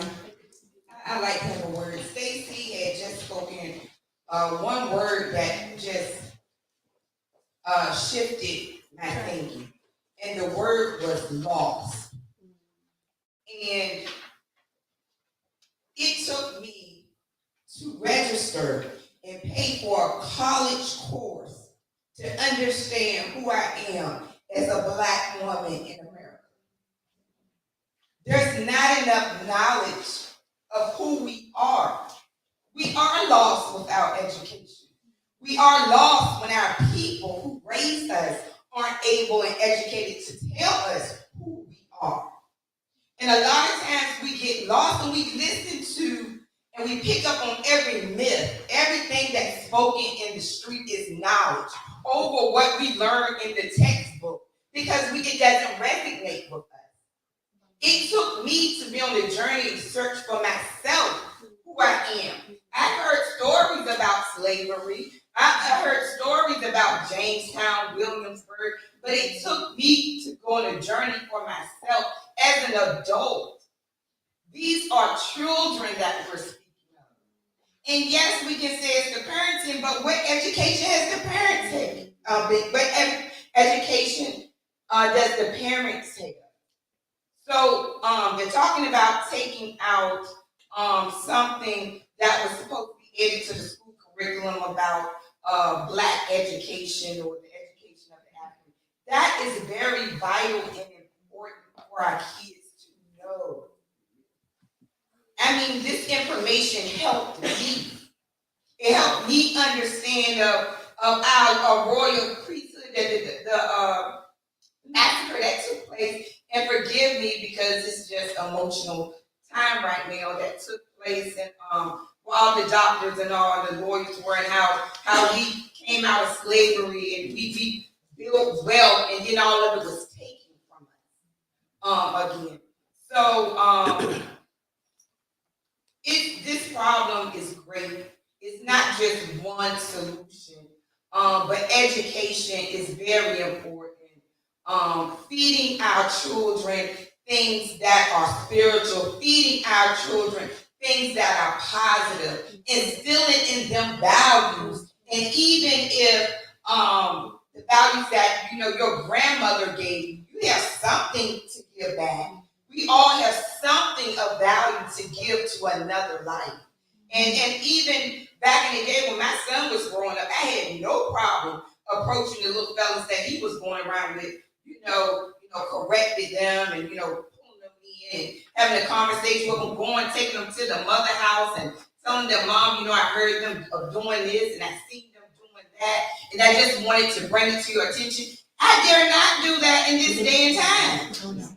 I dare not. Those kids will curse you out and cuss in front of you. And I'm looking like, hey, I'm old enough to be your mom, and you have no problem. You looking like, well, who are you? When I give them, give them a respectful act.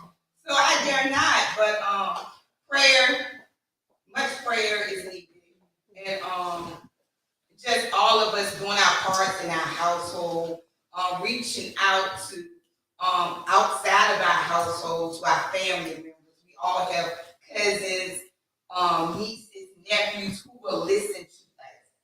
Take that time out to steer that person. Take some time out just to have some one-on-one time. Say, where is it that you want to go? What is something you aspire to do in life? Take them to a college university campus. Take them to a band function or take them to a musical concert or something. Give them some hope. If you see it's not being done in the house, you take on that responsibility. You do it for that person. Each one teach one. It is all of our responsibility. We should not want to see anyone fail. So that's all I have to say. And then great job, Travell and everyone who showed up here today. Everyone, for giving you a facility. I believe you're Renee. Yeah. And so great job, everyone.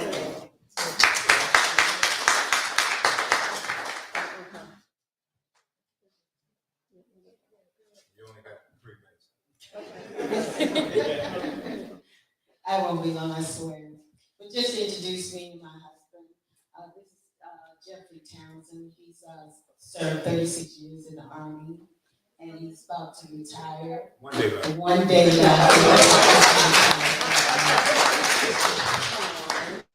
And I am Renee Townsend.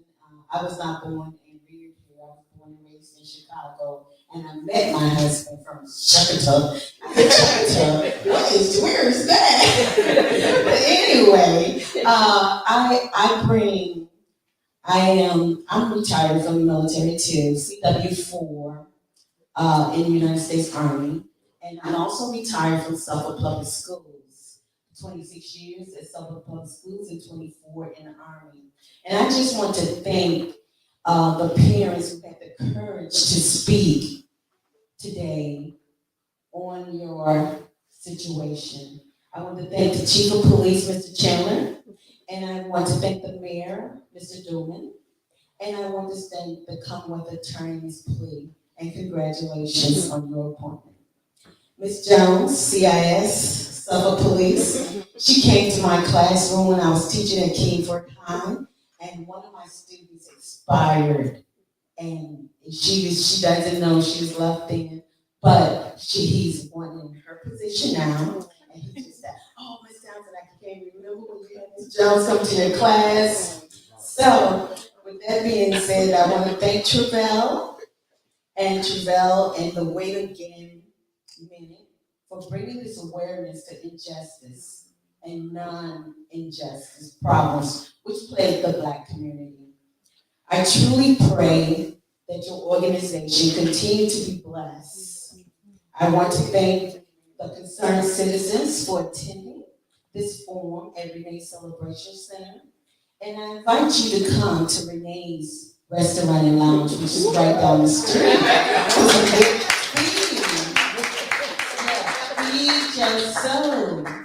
So it's just on West Washington Street.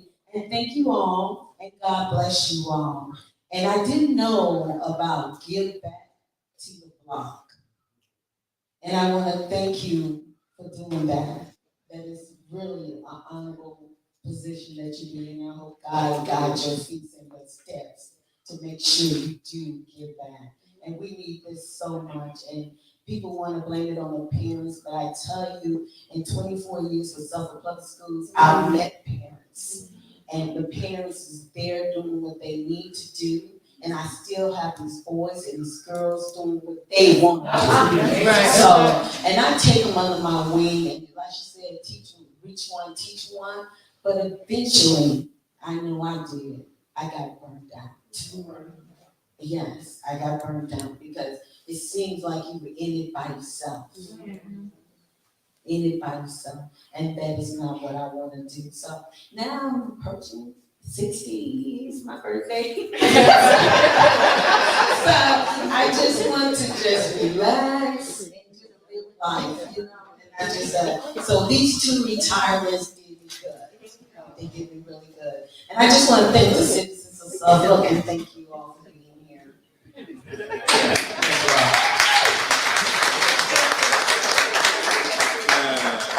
You took up my 1 minute. There's just one thing I wanted to say. There's a lot of parents in here or families that's even listening. If you have not had the opportunity to speak with that detective that's working the case or the Commonwealth attorney, if the case is solved and sent to the Commonwealth attorney's office, whatever city that is, if it's been solved and you haven't heard from them, you need to be in contact with them. It shouldn't be our responsibility, but it is because they're inundated as well with a lot of cases. So I would advise you, if your case have been solved with someone that has been arrested for that crime and you have not heard from a Commonwealth attorney, whatever city that is, you need to be in contact with the Commonwealth attorney.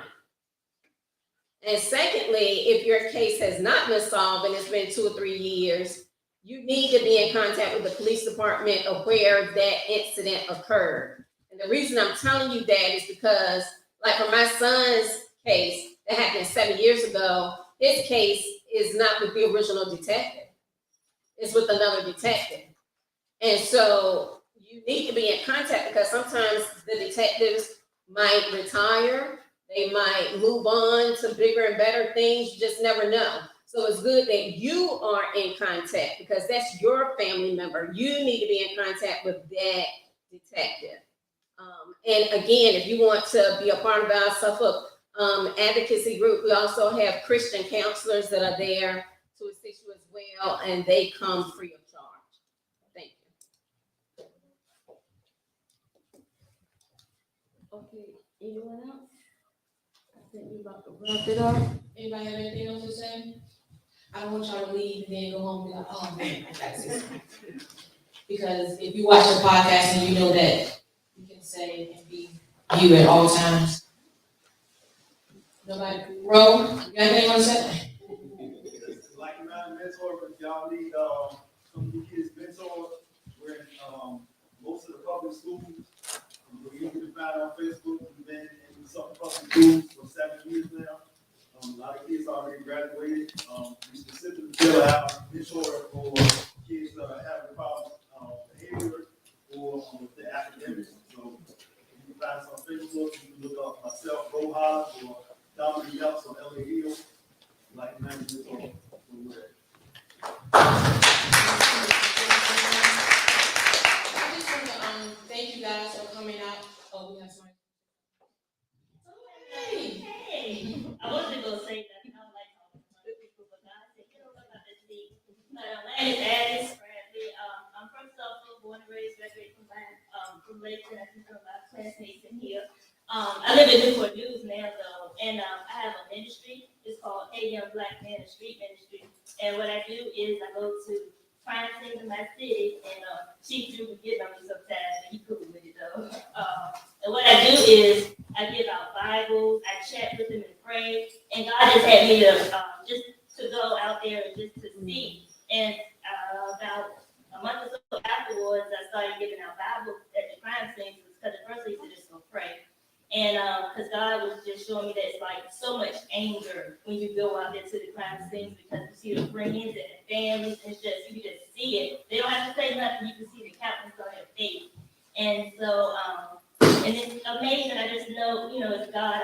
I pray with, people who wouldn't even, people would assume wouldn't want prayer or want Bible and things like that. And I also give out Bibles when a person has been murdered. I give one in memory to their family member, and I recently started this year to give them to their kids as well, because as the young lady beside me was saying about, we don't want it to trickle down. Like, I see a lot of my sons, and that's what gets me most. But I don't want them to be like, oh, this person did this to my dad. And, I'm gonna have that same mentality of that person that did it to my dad out of anger.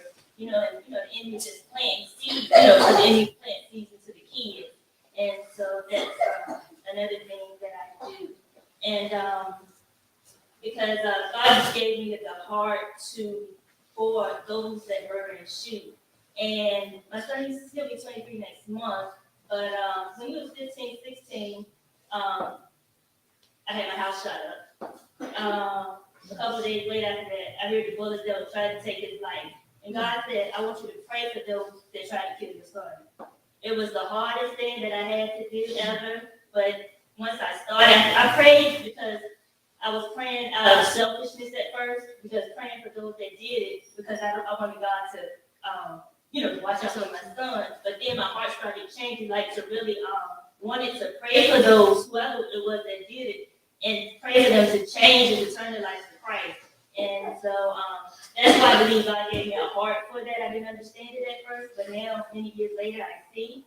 And that's one thing. And also, aside from the ministry of the LLC part, is that God gave me, from doing this work, I've been doing this for a little over a year.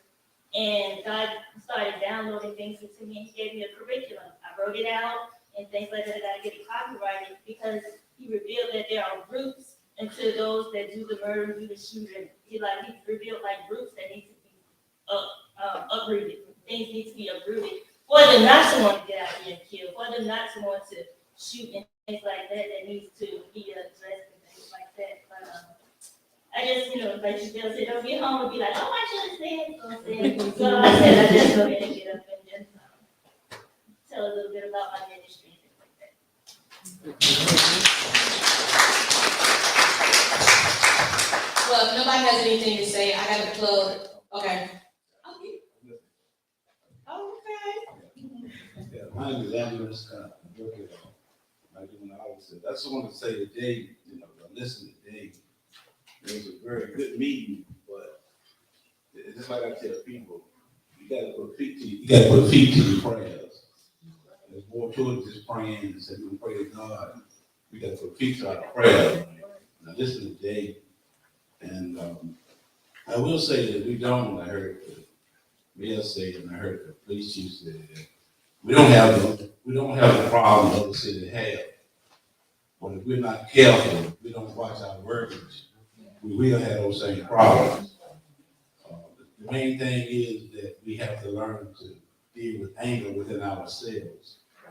And, I will say this, the police chief can't fix it, Mr. Dewey can't fix it.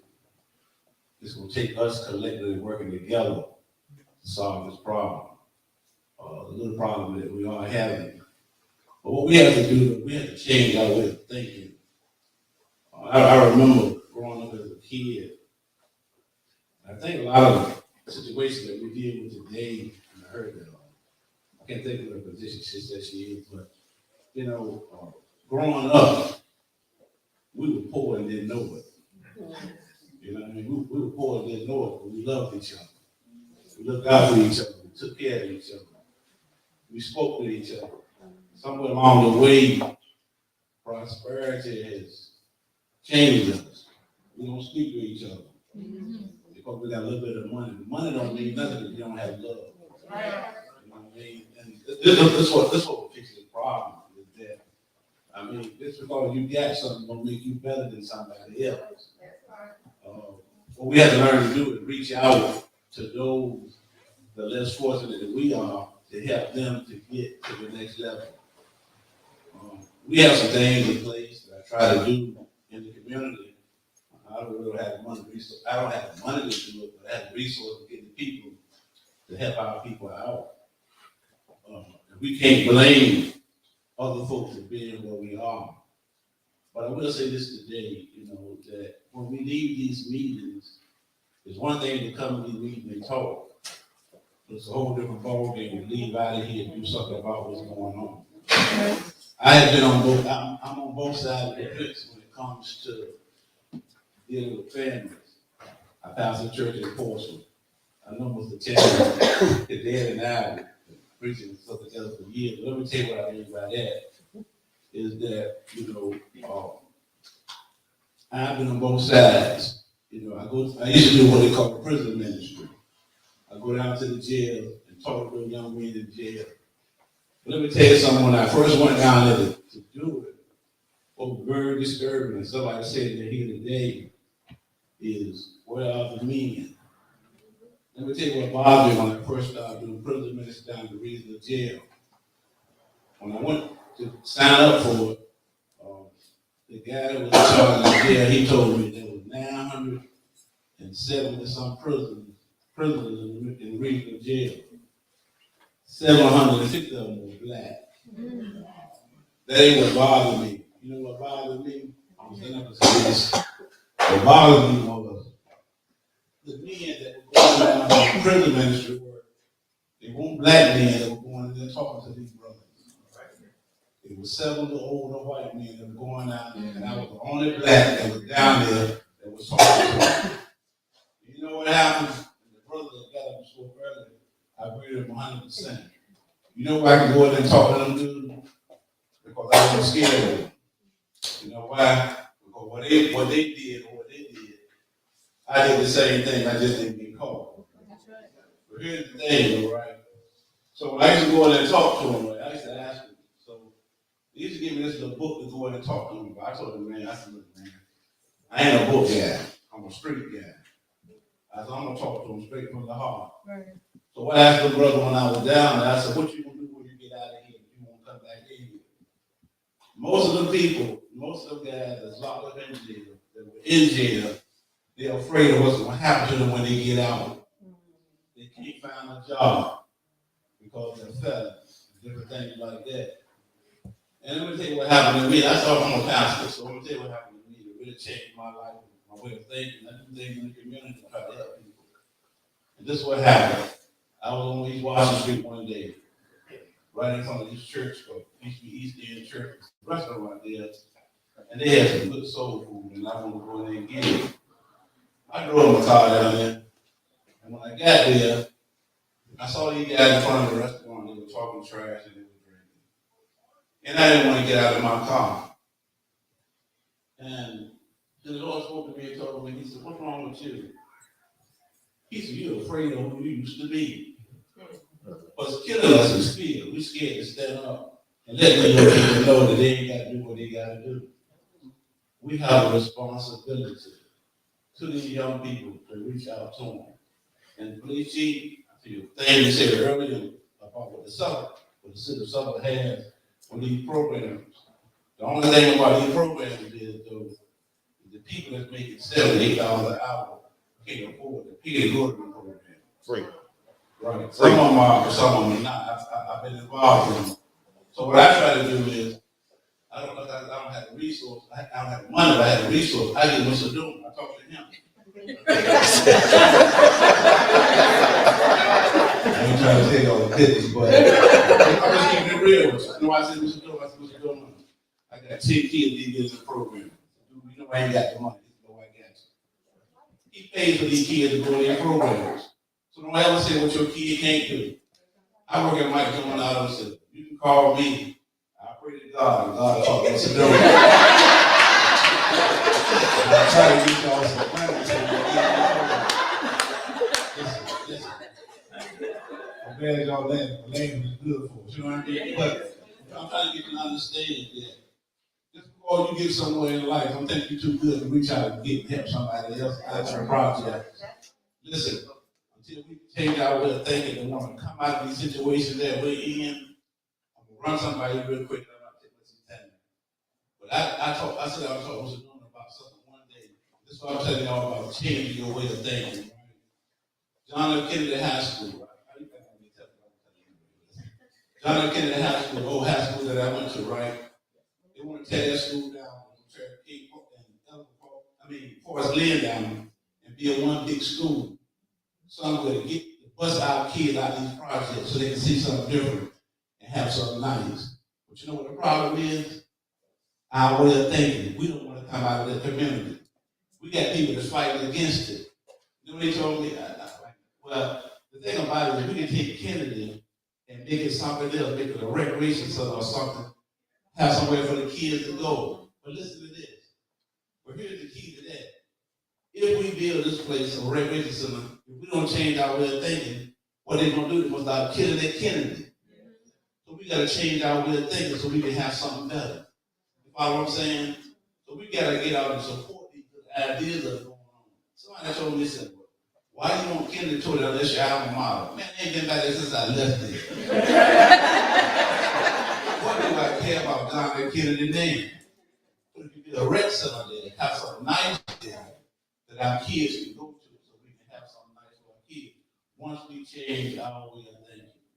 So, you know, I say to you today, when we leave out of this place, let's learn to speak to one another. Have, as the man said earlier, have respect for one another. You know, and at the end of the day, we can get this thing done at the end of the day. So, as I said earlier, y'all know one, man. I'm at my Dominado sale. Yeah. 9 o'clock in the morning, 8 o'clock at night. Remember, 7575 call, right?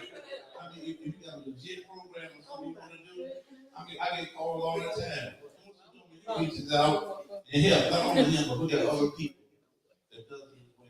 So don't say that I can't get into a program because I don't have the money. Some way or another, it'll be worked out for you. Okay? So I'm looking forward to some great things happening in the city. And the main thing we got to do is stop talking about the negative, let's deal with the positive. Okay? And I'll be praying for everybody.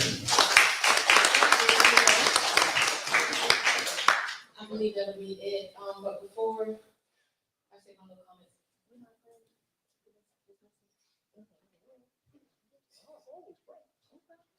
Again, I want to thank you guys for coming out to the Stop the Violence Forum today, and I'm sure that this will not be the last one. I know as far as Rita Gammon is concerned and Travail, we're out here. I want to thank Daryl, because when he and I was talking about it maybe a month and a half ago, he was like, yeah, we will. I was like, no, we can't go in there talking like that. You know? He was like, and I told him, I said, you know, we speak the same language, just a different delivery. You know, but he's very passionate about what he does, and I sit back and I watch people a lot. I don't say a lot, but I sit back and I watch. And I do that to see if what they're saying, what they're doing adds up. And then I know, okay, that's where I should be or not. I don't know about y'all to do that, but that's how I do it. But he's very passionate about what he's doing. And even though, no, we're not, the ratio isn't high for us, it's still a ratio. It's still crime. So we want to just get out there and do what we can do. That's it. We're not trying to take over your job. We're not trying to come in the office and run nothing. We're not trying to sit on city council or anything like that, but we're trying to do what we can do. And we just want that seat at the table. If we don't put a seat at the table, we will create our table. Okay? That's just what it is. But I do understand, I know that we should work together. Yes, we're gonna have differences. We're not gonna agree. But it's okay to agree to disagree. Because we all should have a common goal, and that's to make Suffolk better, a safer city. I don't care if you living in Saratoga, downtown, on the northern, wherever you live at, when you write your address, it's in Suffolk. So with that being said, I believe Brian Bass, when he was running for mayor, his slogan was connecting communities. So I think that's what we need to do, is connect the community and not just like Mr. Angelo said, talk about it, but be about it. So I can only speak for Wait Again a Minute, we're gonna be about it. So if you guys do not follow Wait Again a Minute podcast, we're on Facebook, YouTube, Instagram, iHeart, Pandora, wherever. Google us. Trust me, Google us, and you'll be able to stay in contact with anything that we're doing, because when we do things, it is for the betterment of our community. If you look at our platform, you're not going to get a whole bunch of cussing and disrespecting one another. It is respect out there. So, I don't know what else to say. Let's go get the other thing to say. Again, we thank you guys for coming out. Once you get home, if you are on social media, please, please, please share this episode, because we want everyone to get what you got, or maybe something more. And I think Tracy, Debbie, Libby, everybody, I don't want to start calling names, but everybody, and those who are here, you guys missed a treat, and we look forward to protecting yourself as much as we can. All right, can we all say it? I forgot. Miss Renee, I think she left, but Mr. Townsend, we thank them as well for their facility. We thank those who actually donated to this forum today as well.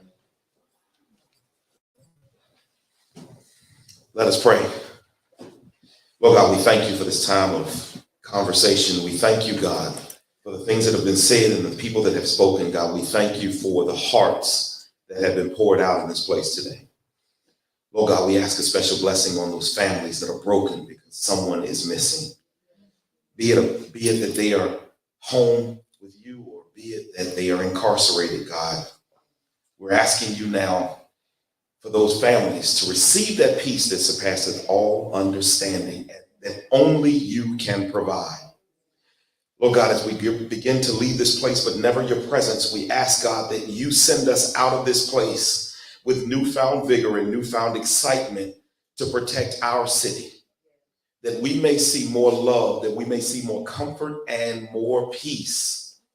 It is in your name, the only name that matters, that we pray. Amen. Amen.